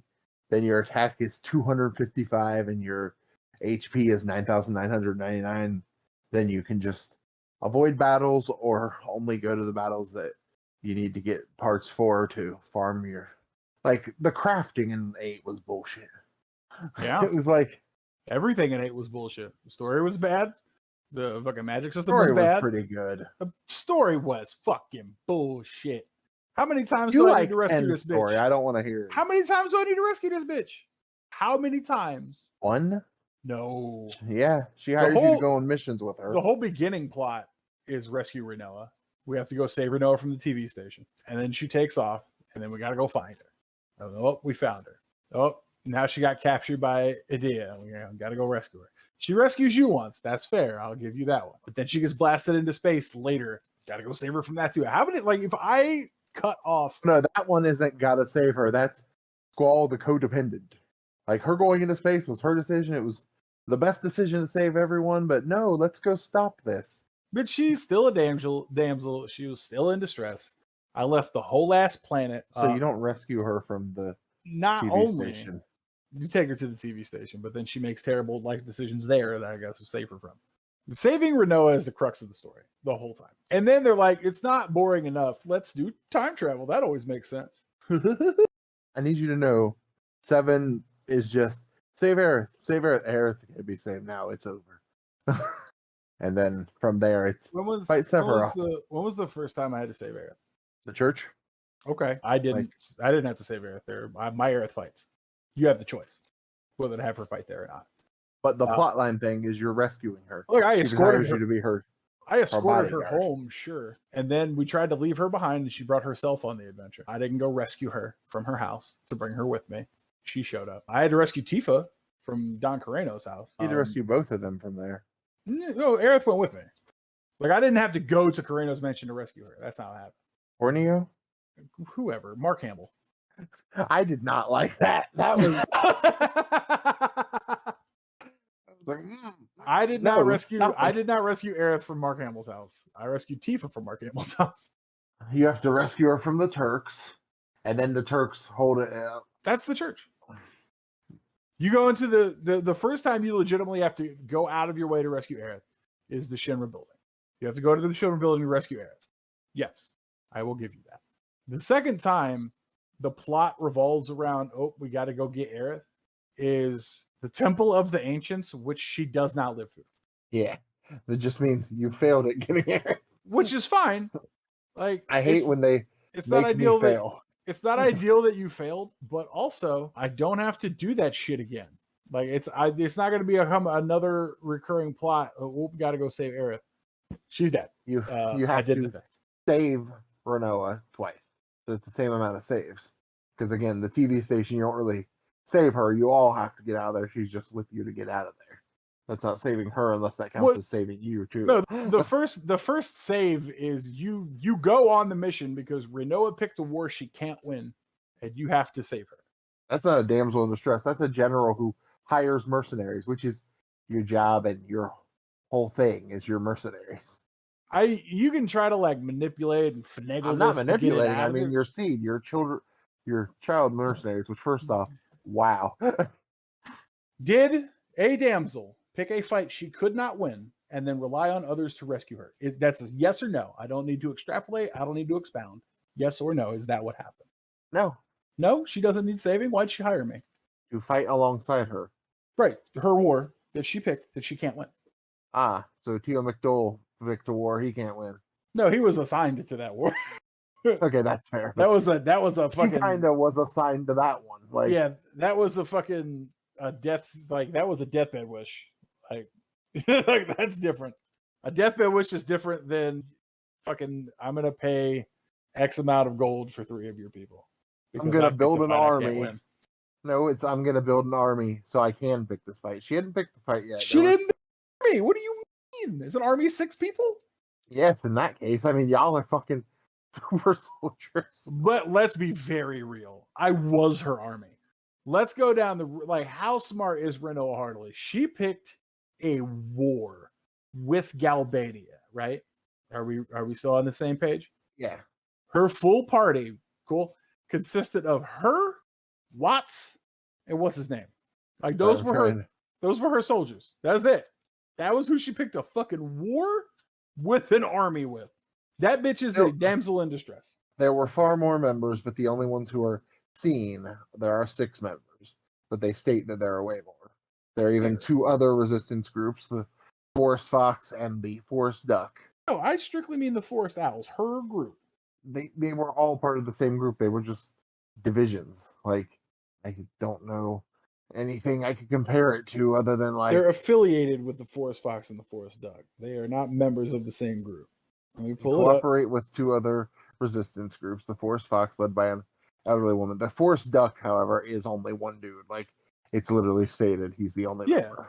There's 2 other resistance groups, so they're different. Also, she had a gangsta-ass plan that if it weren't for the fact that they had a fake Daling there, she'd have had it handled right there. Look, you think a woman would be better at handling a fake dangling. But yeah, Zone and Watts clearly state there are many other members. But yeah, Zone is the guy you couldn't think of. Yeah, so Zone, Watts, Renoa. You know who the army in the Forest House before we showed up was? Angelo. Angelo was the whole fighting force. The whole fighting force. They would be, but he needed this useless bitch to be on the fucking squad for him to do anything. There are 6 members seen in game, with the Owls being led by Zone, Watts, and Renoa. And that doesn't count your party. Who are the other 4 members? Or the other 3 members, sorry. The 2 members of Forest Fox and the member of Forest Duck are counted as Forest Owls, according to this. That's hilarious. So fully 6 members at absolute maximum. No, they say there are more. It's just that's what's shown. It literally. Where do they say there are more? I played this game numerous times and I've never seen where it says there are more. They've been giving information from other Forest Owls. So that means there are at least more. At least 1 more?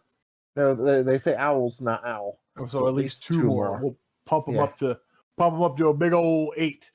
To be fair, Galbadia's army consists of 5 dudes and then a bunch of monsters.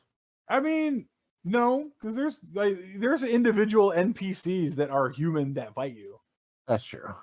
Like you have Galbadia soldiers. You don't have Forest Owl soldiers. It's because they're a resistance.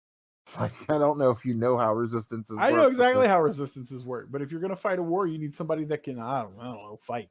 I mean, they do sabotage, they do bombings. They're a resistance. They're a freedom fighters. I'm trying not to use the words that I want to use because it's you can say the T word. You can say the T word. It's okay.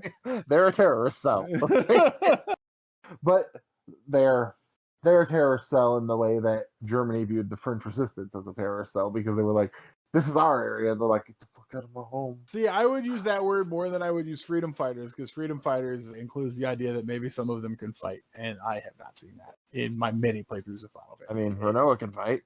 Renoa can fight once I show up.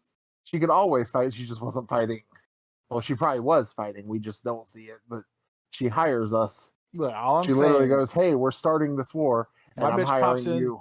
My bitch pops in 2 levels lower than me right now. So she's been fighting. She's been not doing a very good goddamn job of it. Which maybe, very maybe. But you would think that if you're like the only fighter in the war that you're fighting, you'd have like you'd be a higher level. If you're getting all the experience, why the fuck are you only level 5? It just started, and they hired you guys as soon as they started. They were like, "Hey, we're planning on doing some shit," and then Oh no, because she had to pick the fight, realize that they needed help, make the arrangements to get to Balam, plan to go see her fucking the last time she got railed. Okay. Tifa.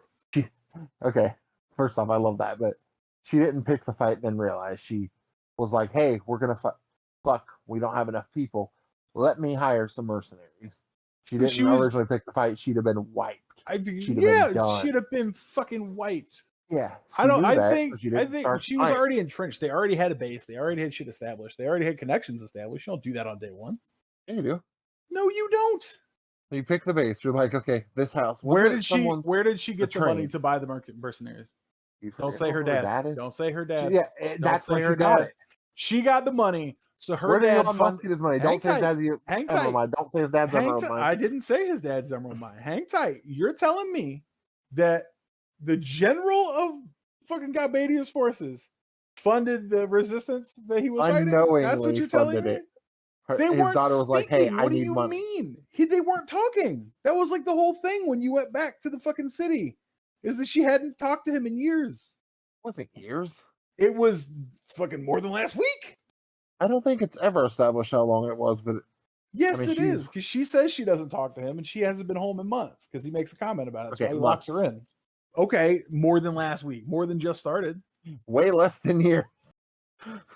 Okay, sure. Where did she get the money? If she just started and then came and got you immediately, where did she get the money if she had had contact with her dad in months? She took money with her. She's rich. Like, even I appreciate your fucking fence swinging, man. This is great.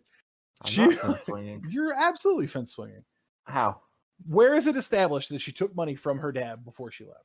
Okay, first off, what the fuck does fence swinging mean? That means you're swinging for the fences to try to get this excuse to work. Hey, you're equally swinging for the fences to try to get the for sure, but I'm not bad sitting game. We need to establish that. Yeah, it's absolutely a bad game. That's been fully established. There's nothing. Like, there's nothing on this back of like the problem. Oh my God. Where we've run into this is where you tried to establish that maybe this section wasn't that bad, and it's exactly that fucking. It's fucking trash. Oh, Final Fantasy VIII sucks. I know everybody is tired of hearing about how Final Fantasy VIII sucks. Yeah, they are. That's what I was trying to maybe point out a counterpoint. So we were talking about Final Fantasy VIII more. Look, people don't listen because they're like, "Oh, what's he gonna say about what's great about Final Fantasy VIII this week?" They listen to hear how you're gonna come unhinged. They love that for some reason. I fucking hope so. I'll do it, baby. If you guys want to hear it, Daddy's got you. You'll do it even if they don't want to hear it. Daddy's got you, baby birds. Like, I'll fully snap if I need to. He snapped long ago. Oh, and I haven't unsnapped. This is the thing. I'm like an Ultra Thanos. No, I mean your mind snapped. There's no unsnapping that. Oh, it's bold of you to assume that it was ever not. Well, it has to be not originally.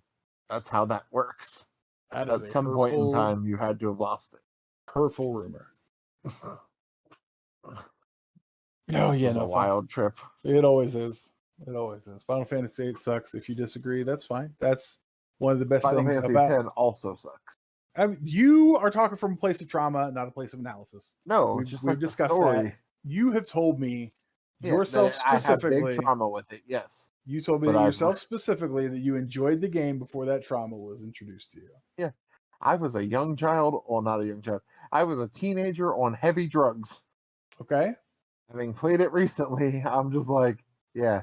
Yeah, but you played it after trauma was introduced to you. Like, it's almost impossible for anybody to view a thing that traumatizes them from a place of neutrality. It's just natural. Oh no, the story was boring and basic. It wasn't like thinking of Janet and being freaked out. It was just fucking stories are boring and basic. Final Fantasy stories are boring and basic. If you break them down to their like core elements, they're all fucking basic as shit. Final Fantasy VII's got one of the most fucking boring stories that you could just fucking lay out like that. And I Final love Fantasy that. VII, I like the pivot in the middle, or like essentially the same story over and over from all the others. Take down the evil empire. Oh shit, that guy has done something way bigger. We'll deal with you guys later. I'll be back. I Right. do Like, love that. I love that they just drop. Okay, and we're not engaging with you guys anymore. We got. Have you seen this guy? And he made a dome in that crater. We should be worried about this. Yes. I love Suikoden. Every Suikoden game is just the same story. Yeah. It's just a fun story. Yeah. There are stories that are fun. There are fun ways to tell a story. Sure. 10 did something original, but it also essentially did the end of Dallas, except instead of it was all just a dream, Tidus was all just a dream. No, Final Fantasy X was fine up until the last 5 minutes. That's the worst part of the story, hands down, bar none. No, the worst part to me is I love Waka.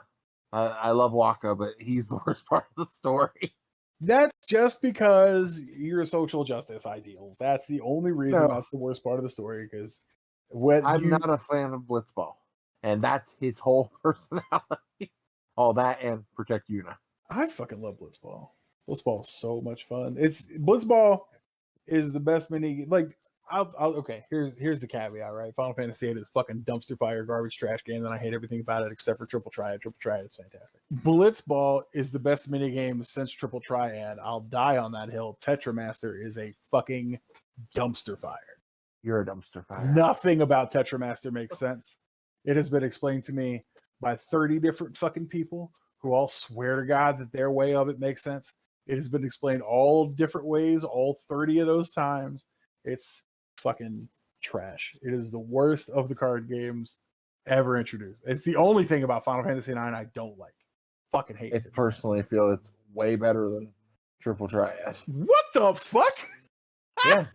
I didn't know it was possible to be wrong that loud, Drew. That is throughout the whole house. I promise you, I'm gonna do a poll. Yes, among all your friends. No. We'll put it up on the official shit and we'll share it. If you can get 20 people to tell me that Tetramaster is better than Triple Triad, I will come on the show and admit that I was wrong. You're the first person in my life I've ever heard say that sentence. That's insane to me. That is fully crazy. I've never heard that opinion ever, and I've been talking about these games for fucking. Triple Triad is a game where you can accidentally challenge the wrong guy, and all the rules change. It's a bad game. I'm not saying that section isn't wild, but at least there are rules.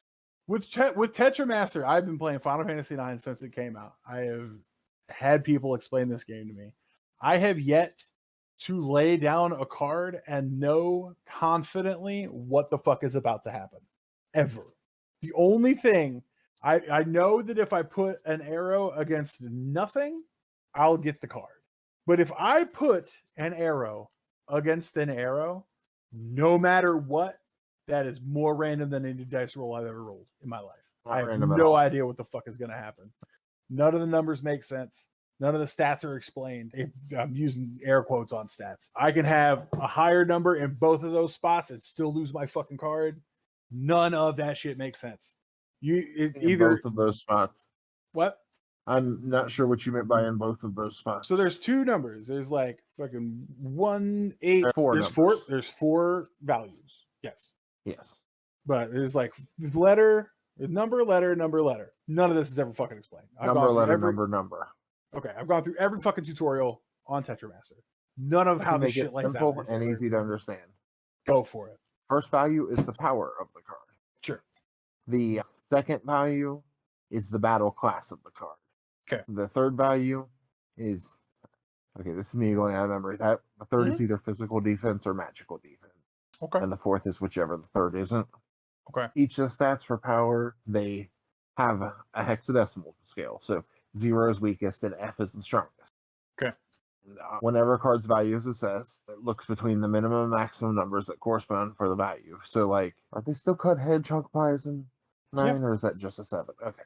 Hedgehog pie cards were somewhere between 1 and 4 P, because it's physical, 60. The battle class stats, it was P was physical, M was magical, X is both, and A is assault. A will attack the lowest value of a card, X will attack the lowest of the two defenses, P will attack the physical defense, and M will attack the magical defense. And then it just does health subtraction from there. Cool. Could you explain to me why whenever I line up a higher attack against the defense, I still lose? Whether I You make mean a the higher letters... attack against the defense? Yeah, so if my attack is 4 and the magical defense is 2, why does the magical defense beat my attack? Okay, so you're doing a 4M2? I don't know, right? Because that... Also, real fast, explain to me where in the game this is all explained so that I understand how to play it inside of the game itself. I don't have that knowledge because I didn't play 9 until after I'd played 11. And when 11 first came out, you could pay $1 more a month to have access to Tetramaster online, and I played it against people. So what I will tell you... And there was a strategy guide. What I will tell you is that nowhere you get one explanation of how the card game works in the very beginning of the game from Alleyway Jack. He takes you back to the bar and explains to you how the card game works. Nowhere in his explanation does it explain what any of those numbers mean. It doesn't explain what is where. It doesn't explain any of the class types. So you are in the raw game, and that's why they fixed it in 9 or in 11, because it was so poorly received in 9. Because there's nothing in the game that tells you how the game works. At least with Triple Triad, you can go to the card fucking queen, and she explains how each rule works in each region, why it does what it does, how it does what it does, and how you can remove that rule. No, it's the lady in Bottom Town by the train station.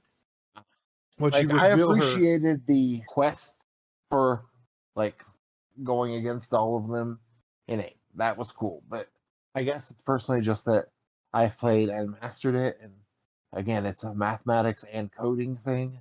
If you're good at both of those, then it all makes perfect sense. But if you're not, I guess, but most people aren't, and it's a mini game that's included in a game that is for the general populace. It's not a game designed for coders, except for the minigame. The minigame is fully 100% designed for coders. I feel like the dev team was just tired of losing at Triple Triad and was like, I'm going to make my version of cards.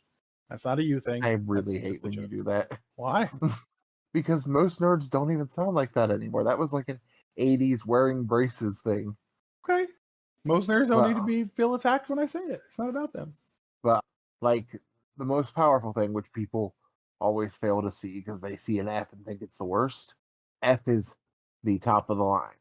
It is the highest value in hexadecimal. So I remember I had a Highwind card that had a F. It was, I want to say 4F50 or some shit like that. Okay, that's 4F50. Sure. They're each different things. It's not. And I want to tell you, I promise you, on the lives of my children. Yeah. I never, ever played that card in a battle against another card and won. Not one time. Well, if it actually was a 4, wait, did you say 4F? 4F. Yes. That's not possible. The second letter is either P, A, X, or M. Well, then it may have been like a fucking FP or some shit. I don't remember. Okay, but I know it was F because everyone's like, "That's real good." That's like but the you only said 50 or 50, which means if anything played an M, even if it was just a 1 power, it'll beat it because it goes against your magic defense, which is the second number. But I played it against every fucking. This is like what I was trying to figure out how this game works. I played it against every type of card I could play it against, and never fucking won ever. That's what I mean when I say this game doesn't make any fucking sense. And the Highwind's not a very powerful card. It's just nice to have. It should be better than a 0M, right? I lost to that. I lost in a card battle to 0 attack power cards all the time. And I don't know if it's different when you play it at 11. No, it's the same because I've played 9 since. But Tetramaster in 9 is not good. There's no way within the game to learn it. And at the time, you remember Brady strategy guides for Final Fantasy 9, right? Shit was the worst. They wanted you to do everything on the fucking Play Online website that you had to pay for. Yeah. And when you went to the website, there was nothing on there about how to play that fucking game. hate Tetramaster. I look for opportunities to rip Final Fantasy VIII apart. So if I feel like a quality of 8 is better than a quality of 9, there's got to be relevant somewhere for me to even fucking have the guts to say that to myself. But yeah, Tetramaster was great. Or not Tetramaster. Triple Triad was great. I didn't like Tetramaster. I fucking There's struggled. not a high wind card. With fucking airship, whatever the fuck it is. It's a little airship thing. I assumed it was Highwind because that was the Final Fantasy trope. But it was the picture of it was the airship from 4.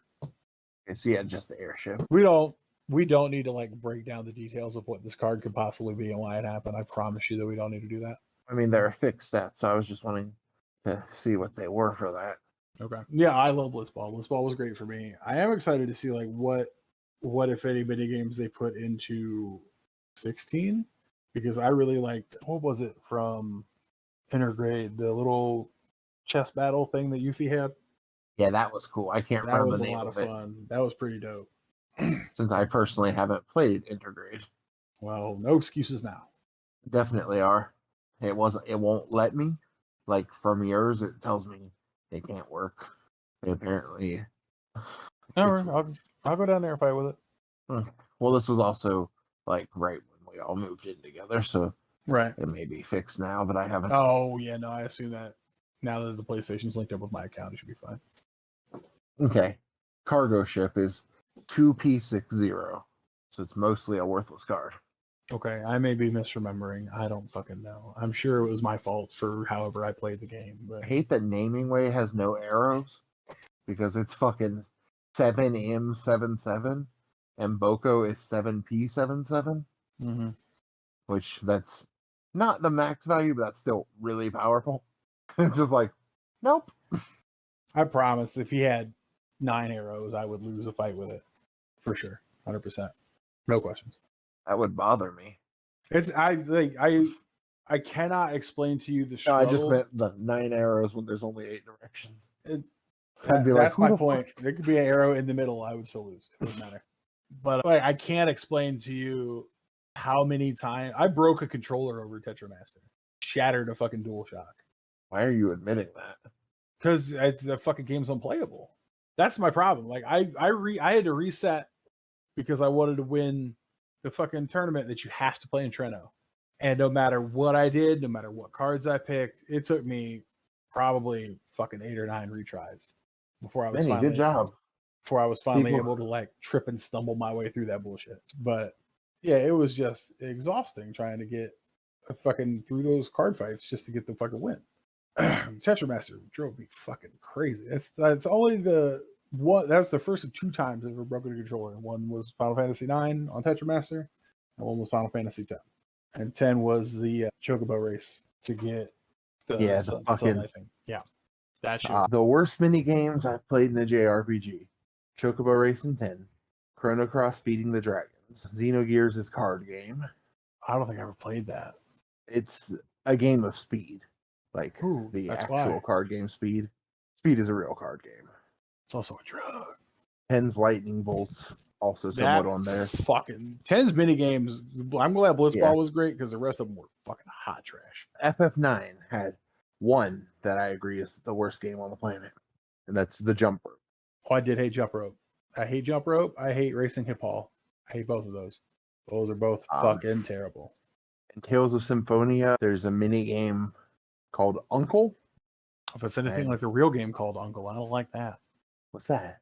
That's just where you physically abuse somebody until they scream uncle. Oh, no. No, it's this wild mini game that you have to, that if you invest a lot of time into it, you get the title Midlife Crisis. Fair. 7 CPR. I'm good at it, but that...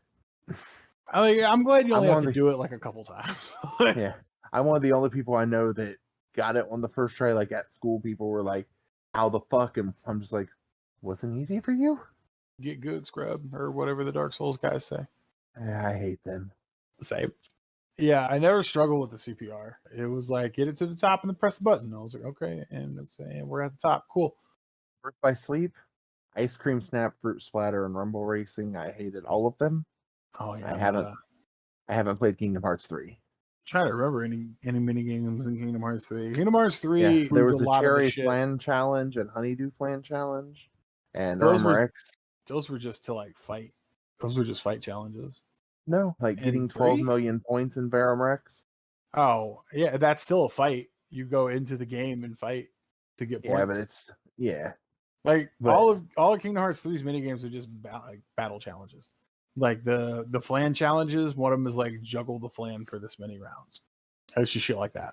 And then with Blitzball, I just want to know what coked up German geneticist thought, I am going to make the game come to complete stop wherein the players will play underwater football than basketball water polo for no reason other than to bring any story momentum to a screeching halt. The rules will be like Calvin Ball, where rules will be created at the moment of gameplay. Points mean nothing, and there's no downside to losing. And the crazier part was the dev team was like, yeah, that's good. I thought you didn't like Tetramaster. I don't understand what's happening right now. Talk about Blitzball. Oh. That's why I said Calvin Ball and water. It was like all of like the core problems kind of applied across the board, so I was just a little confused. Basically, the one thing I do love about it is Yoshinori Kitase. It was just like, I made a thing, and they were like, what? He's like, I made this game. He made it by himself, and someone else on the team, when they were trying to think of what to do with Waka's celestial weapon, made that the requirement, and Kitase himself is apologetic for that.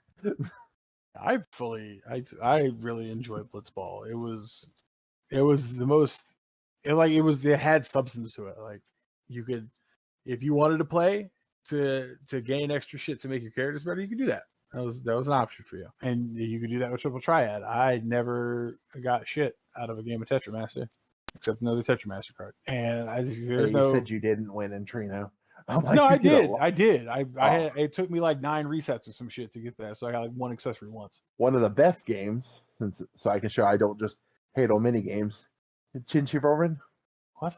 Chinchi Ronin from Suikoden 1, the dice game. Oh, Chichorin, right. You gotta, if it's the thing we haven't discussed and you insist on using the not English word for it. That's what it's called. I know that's what it's called. You always tell me that's what it's called. Like I'm dumb enough that I don't know that that's what it's called. But you have to try to pronounce it in like a way that an American would pronounce it, so I know what the fuck you're talking about. I said Chinchironin. Yeah, no, that's not how an American reads that word. I'm an American. No, you're not. You're Japanese. But I live in America. Yeah, fucking. You weren't born and raised here. Your first language is not English. Tiger. Sorry, I was Googling. Fucking what? It's this awful fucking mini game in Xenoblade Chronicles, and you need to play it over and over again just to get one of the story blades more powerful. That sounds dreadful. And kinda the roller coaster in 7, just because it was boring, not like it was hard or anything. Oh yeah, no, I'm not a fan. I'm not a fan of the shooting gallery in 7. And Gunner Gauntlet in Final Fantasy X too. I did hate that. I got eventually good at it out of necessity, but it was not fun. One that I love, which puts me at odds with most of the rest of the Final Fantasy fandom, Fort Condor.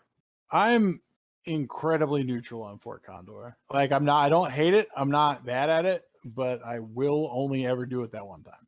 Like I do it when the story is like, you have to do this to get the thing. And I'm like, all right, I got to do that to get the big materia. So cool. One of the most fun Final Fantasy mini games to me is Chocobo Hot and Cold. I fucking love that. That was good. I like that. Like I said, Tetramaster is the only thing about 9 I don't like. That and those fucking other 2 mini games. But like most of the game is dope. Chocobo Hot and Cold is dope as shit. That's one of those things where like I'll specifically go out of my way. Like, oh, Chocobo Force is available. We're stopping the game for a while. Cool. Every time. Yeah. I'm like, there's shit in boxes and I have to go get them. Outside of Tetramaster, what's your least favorite? Because we've already established Tetramaster. Yeah. So, like in 9 or in general? In general. And across all JRPGs. Oh, man. Whew. I'm going to leave the racing and the jump rope out because those are also fucking terrible. Man. I'm trying to think of like mini games that require you to play them. Because if it's a bad one, they don't have to be required. No, I know. I'm just saying if it's a bad one, that is where my trauma will be, is when the game made me do it. I don't know. Most of them are at least passable. I didn't like the Kingdom Hearts 2 mini games, like the job board games. Hmm? Like the job board stuff, like fucking slapping the posters up and shit like that. Oh, that was fun for Ugh. me. I enjoy that I'm kind of shit. Anything where like I have to learn a completely different way to play the game, those are gonna be frustrating. I'm like, I can traverse this town on this fucking skateboard fairly okay. I'm like, oh, you got to do it real fucking good in order to do that. I'm like, oh, fucking goddamn it. Ooh, we do have a question that was sent to me. Oh, Yes, yeah. I'll ask it, you answer, and I'll give mine. All right. What trophy/achievement in video games was both fulfilling to you and nerve-wracking or annoying to get? And they say no platinums, so Oh, well, that's fucking dumb. All right. all platinums just about are like, yeah, I got it, but god damn it. Well, no. So, I mean, the initial trophy that popped up was my platinum for X-Men Legends because this is the first platinum I ever got. And give me a second. Let me gander through my trophy list real fast because it had to be a game that pops the fuck out at me. Because I don't. And while you look, I'll answer. Yeah, I don't prioritize trophies very hard. Like, you got to go well out of your way to get me to be like, oh, trophy support. Fuck yeah. You're weird. Why? Because, well, especially nowadays where the Sony rewards thing rewards us for them. I mean, sure. But for me, it's the Stray catnap. I liked it. It was cute where you just curl up beside the musician for an hour. But it was an hour where I couldn't touch the controller. And with the way Andrew keeps our TV set up, if we change to another input, the PS5 turns off or goes into rest mode. Ooh, I hate that. Yeah, That's so not fun. I had to sit there for an hour of real life. But the music was awesome. It was cool. It was very chill. The cat was purring the whole time, so it was just this very chill ambiance. I loved it. Yeah, you do be on a cute is the most important quality thing sometimes. No, I don't. Bruh. I enjoy cute, but I was saying the ambiance, like the sound, the music combined with the cat purring was very soothing sounds. And I was playing that when I was particularly stressed with work because it was when they were supposed to give me that $2,000 bonus that they never did. Yeah, don't ever listen to those motherfuckers again. So I was just waiting, and I'm like, and I'm playing that game like, oh, this is very nice. No, I know what it is. It was before we moved, so it was knowing that we had to find a place, and that dude had just scammed me. Yeah. And then okay, go ahead. Mine is the tree in A Euden Chronicle Rising. So the reason was because for whatever reason, after my PS4 version of the game glitched. And so when I went into hard mode to fight the tree boss in A Euden Chronicle to get the platinum for my PS4, he won't spawn. And you watched me shut. Yeah, I'm saying that's why when I finally got it was such a reward because like I just couldn't get it. Couldn't get it. He just would not spawn for me. And I had, I this tried man in real life. I was sitting there because we were at the time we were both gaming in the living room. We just had him in the library section of the living room, and we're just playing. And he's just cool, yeah, cool. I guess it's not there again. Cool. Yeah, I went. It was like I reset the system for like an hour to try and get that to spawn so that I could get that platinum, and then I tried it for a couple hours a day for like 3 weeks, and it just wouldn't load the tree for me to fight it. So I think that's what made getting that trophy as well as the platinum really, because that was the last thing I needed for the platinum. Really fucking made that shit matter. I was like, normally I don't give a fuck about trophies. Those do not matter to me. Trophies typically tell me, because most of the time in game when you get a trophy, it corresponds to receiving something in game as well, especially with RPGs. So it's like, do this cool thing, and because you did that, you get like a secret weapon or something like that. So they give me something to work for. Right. I mean, for me, even in that case, for me, that's the item. Well, like I'm you going don't for know that the item. items. Well, you do because you check guides on everything right away. Oh, I try to hold off on that. So I that's why when you came downstairs, I'm like, yeah, I'm using a guide for this. You're like, yeah, why would I blame you? And I'm like, it's weird to me. I mean, I typically try to go without a guide, but like I want the problem with playing without a guide now, right? In the 90s when we were kids, cool. But now the problem is, right, that we have jobs, we have day lives, we have shit we have to do every day. Yeah, it's 8 to 10 to 12 hours of my day are pre-spoken for before I get to do anything for myself. And now I have, my games that I'm going to play. And the issue therein is like, I don't have the time to just play through this game 4 or 5 times to find all the shit. Because by, like we're playing Midnight Suns now. In 2 weeks, another game comes out that you want. Would you be playing Tuesday? Another game I want comes out, but and then we have bigger fish to fry. Yeah, but like if we didn't, we'll never get to properly enjoy games if we're only playing. If we're like going through without a guide is great if you have the time to do that.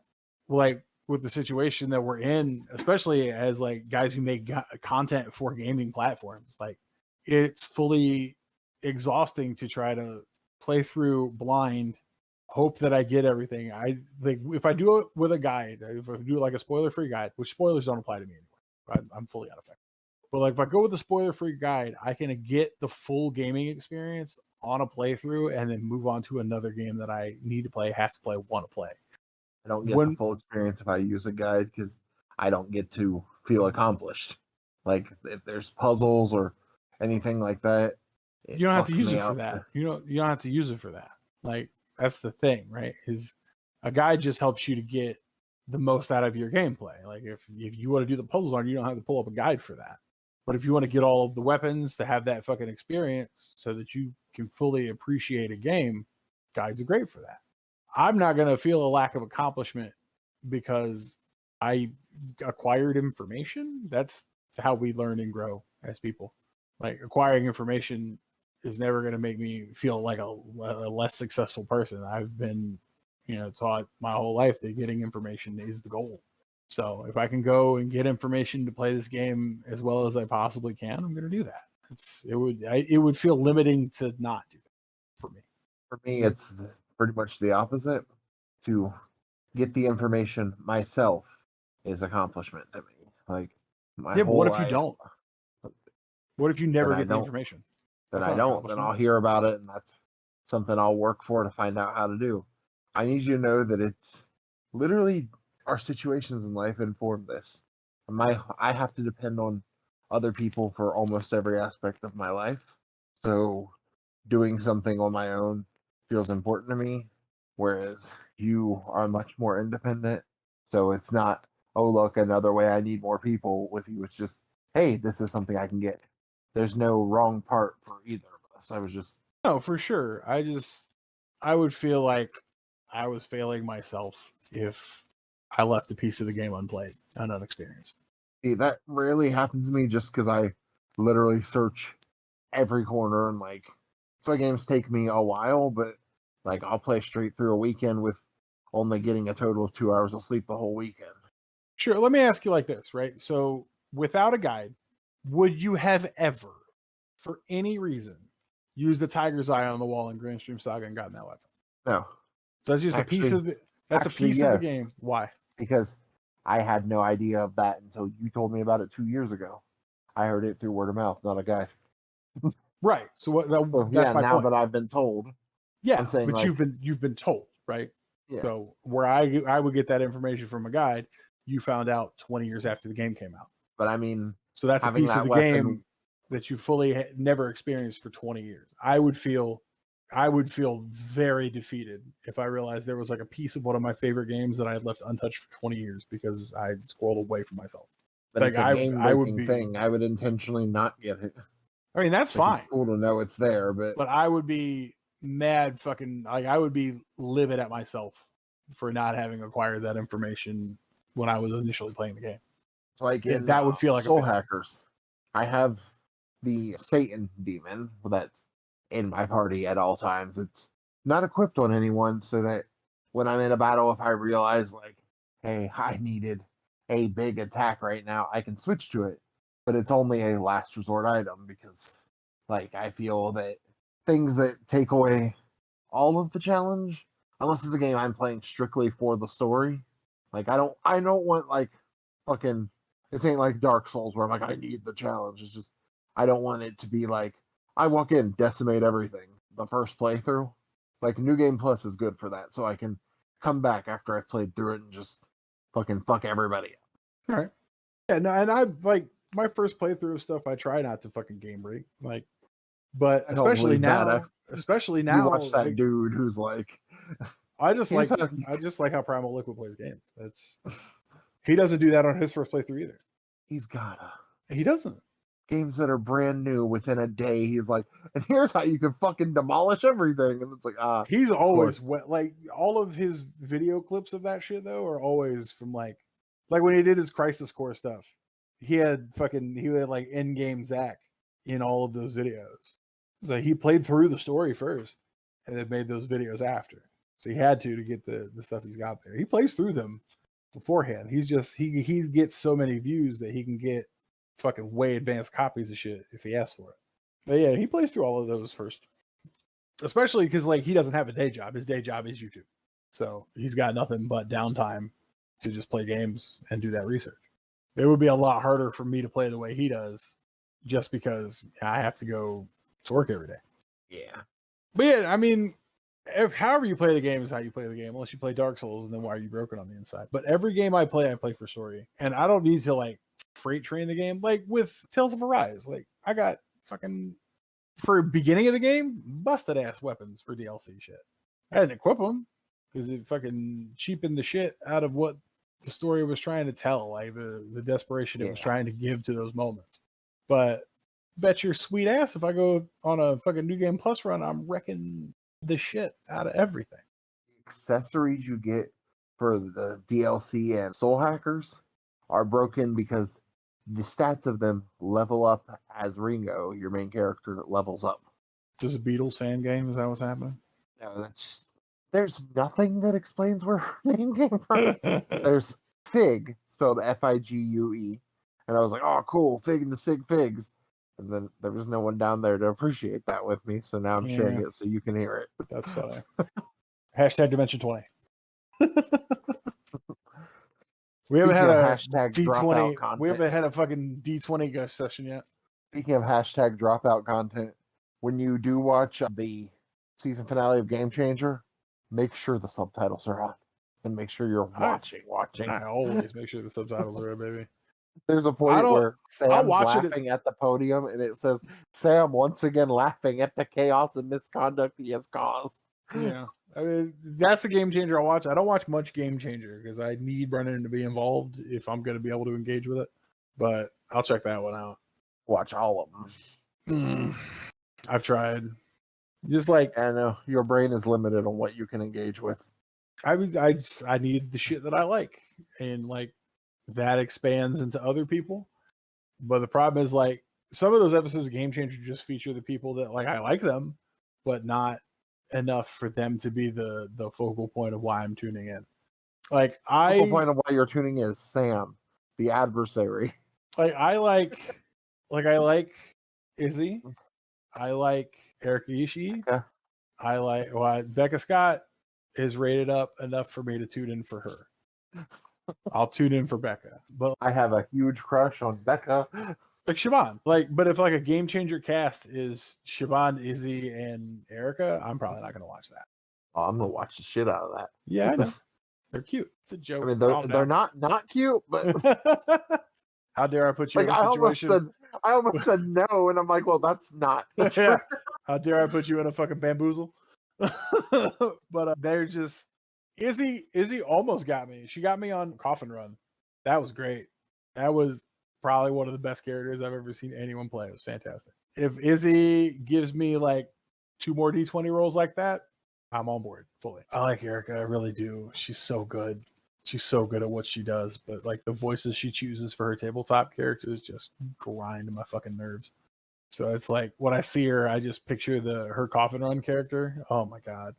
It was like an ultra high pitched New York accent. That shit hurt. I love Siobhan. I really, really do. Okay, but for those who haven't seen it, it's a transatlantic accent. Think like the female radio people in the She talks like Fran Drescher. I don't know about all that. It's more in New York. It's more like Brooklyn than transatlantic.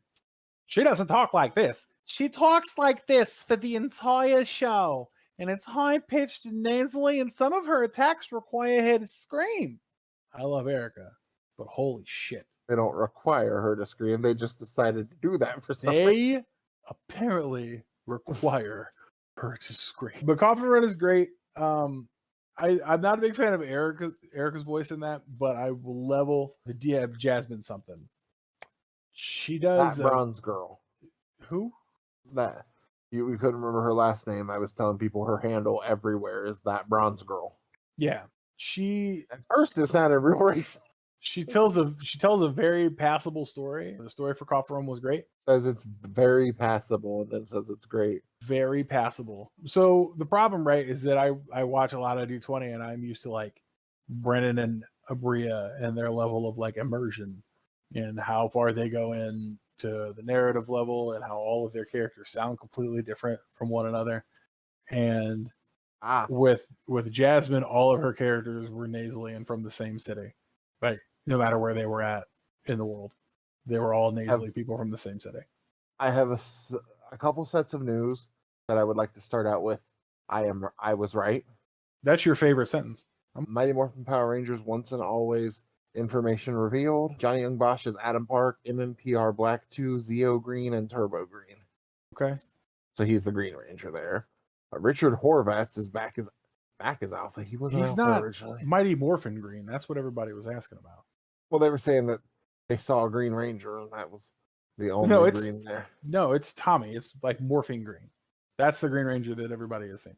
Like it's in the video they put out. Is a video of all the MMPR Rangers. Is that what you were saying you were right about, that he's the Green Ranger? Because that's not the case. Yeah, he's the only Green Ranger listed here at all. Well, I'm sure. They're not going to announce who that is now that Jason David Frank is dead. Obviously. That would be stupid. We have an actual date now. April 19th. Yes. Had that since exclusively on Netflix. Yeah. I knew that too. But no, everyone was saying he wasn't any green and that the green suit he had was some kind of weird I never saw that. I saw that people were saying he was Mighty Morphin Green, and he's not. Yeah. He might be. I will put money on it. But I'll tell you what, if April 19th comes out. You also said he was not RPM, but one of the 3-letter things. You were saying that his green outfit was for that. No, I'm saying that the vest that he was wearing in the show was for that because it says SPA on it in the same font as SPD, and it's a blue shirt, not a green one. He's not in green. I showed you the picture of him from the video. He's not in green at all. Where did I see him in green that I knew he was green? Well, he's been green since fucking 1998. He was Turbo Green and Zeo Green. Like Johnny Young Bosch being a Green Ranger is part of our childhood. That is not new information. That might be what it is. Remember, I received brain damage in 2011 and have most of this missing.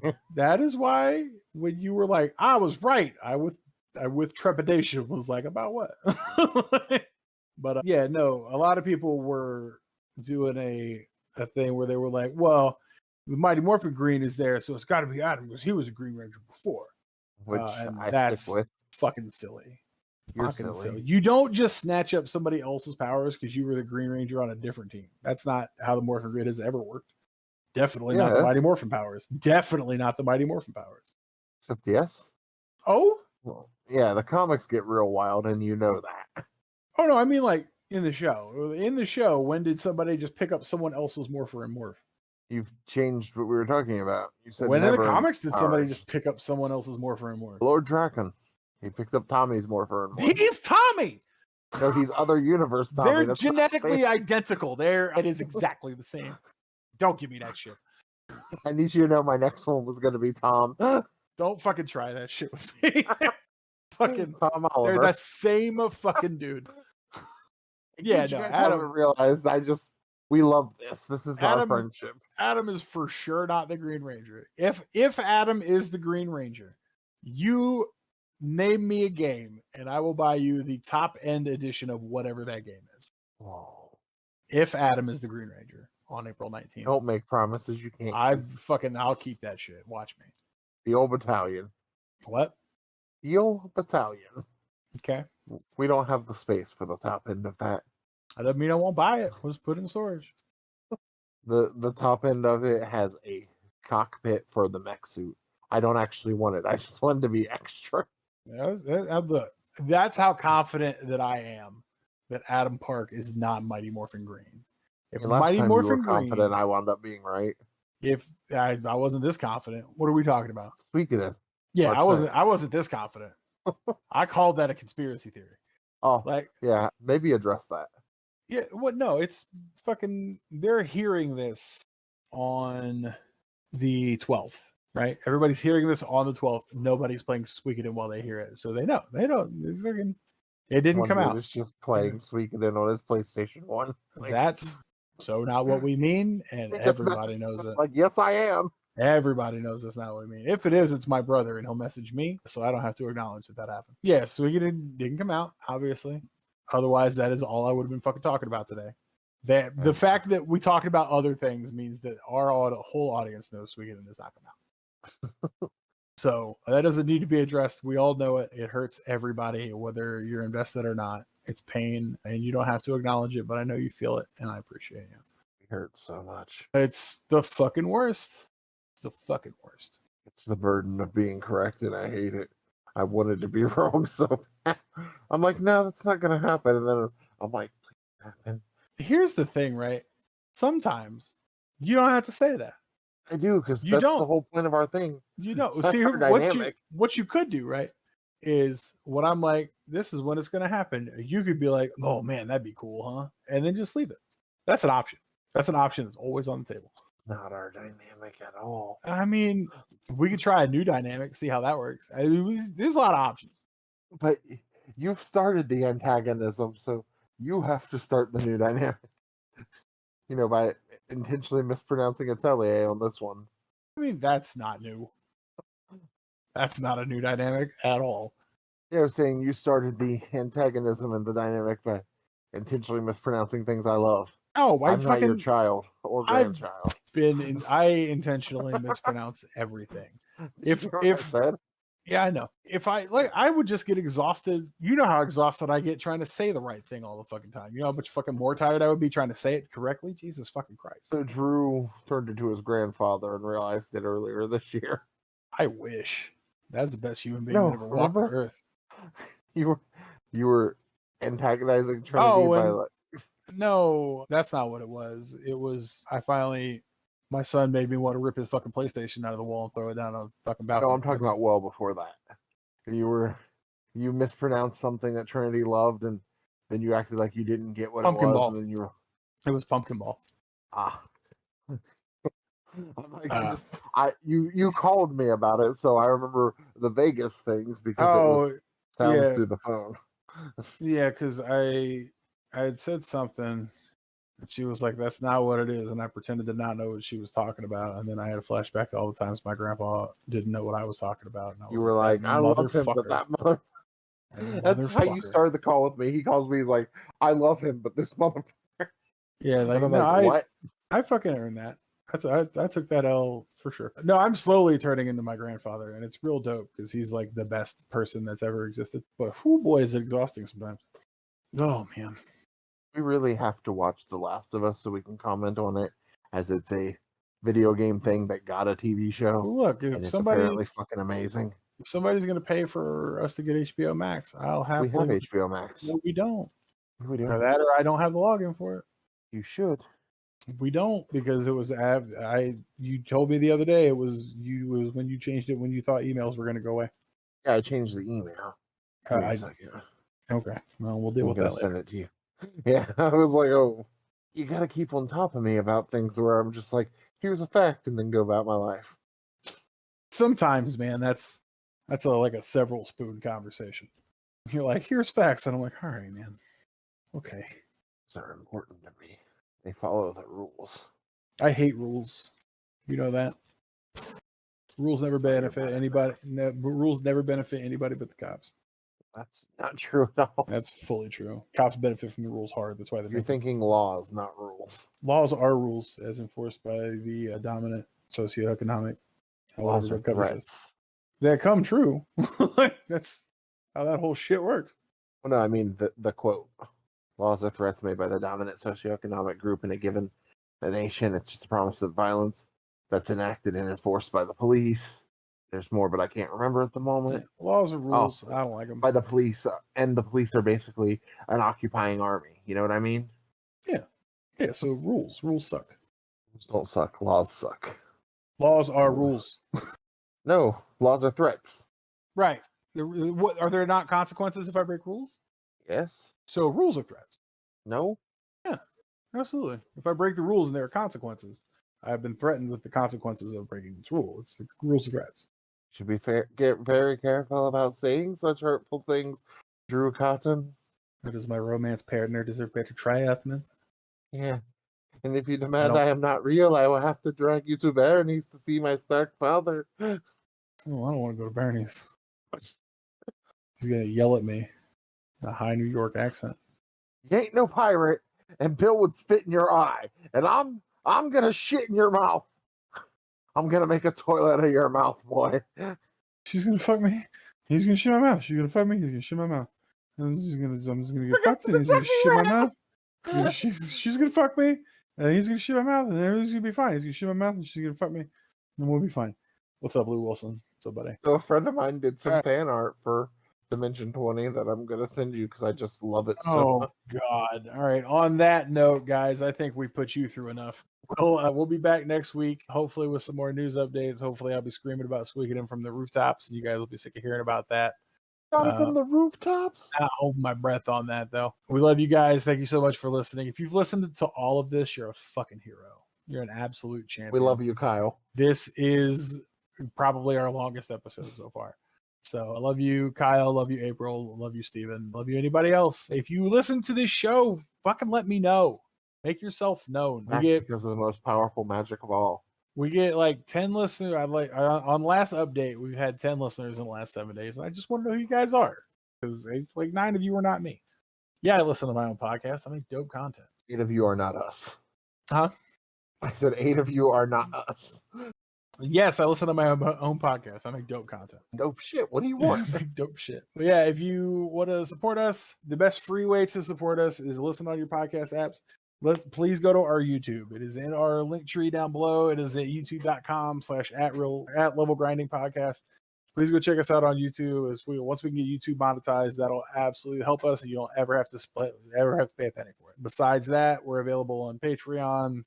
We're all over the place. Our link is in the podcast description. Do we have anything on the docket for next week that these fine folk can look forward to? Potentially a review of Atelier Ryza 3. There aren't any upcoming game shows, so we'll discuss things. I think next one we got to look at our favorite non-RPG games from our childhoods. I guess.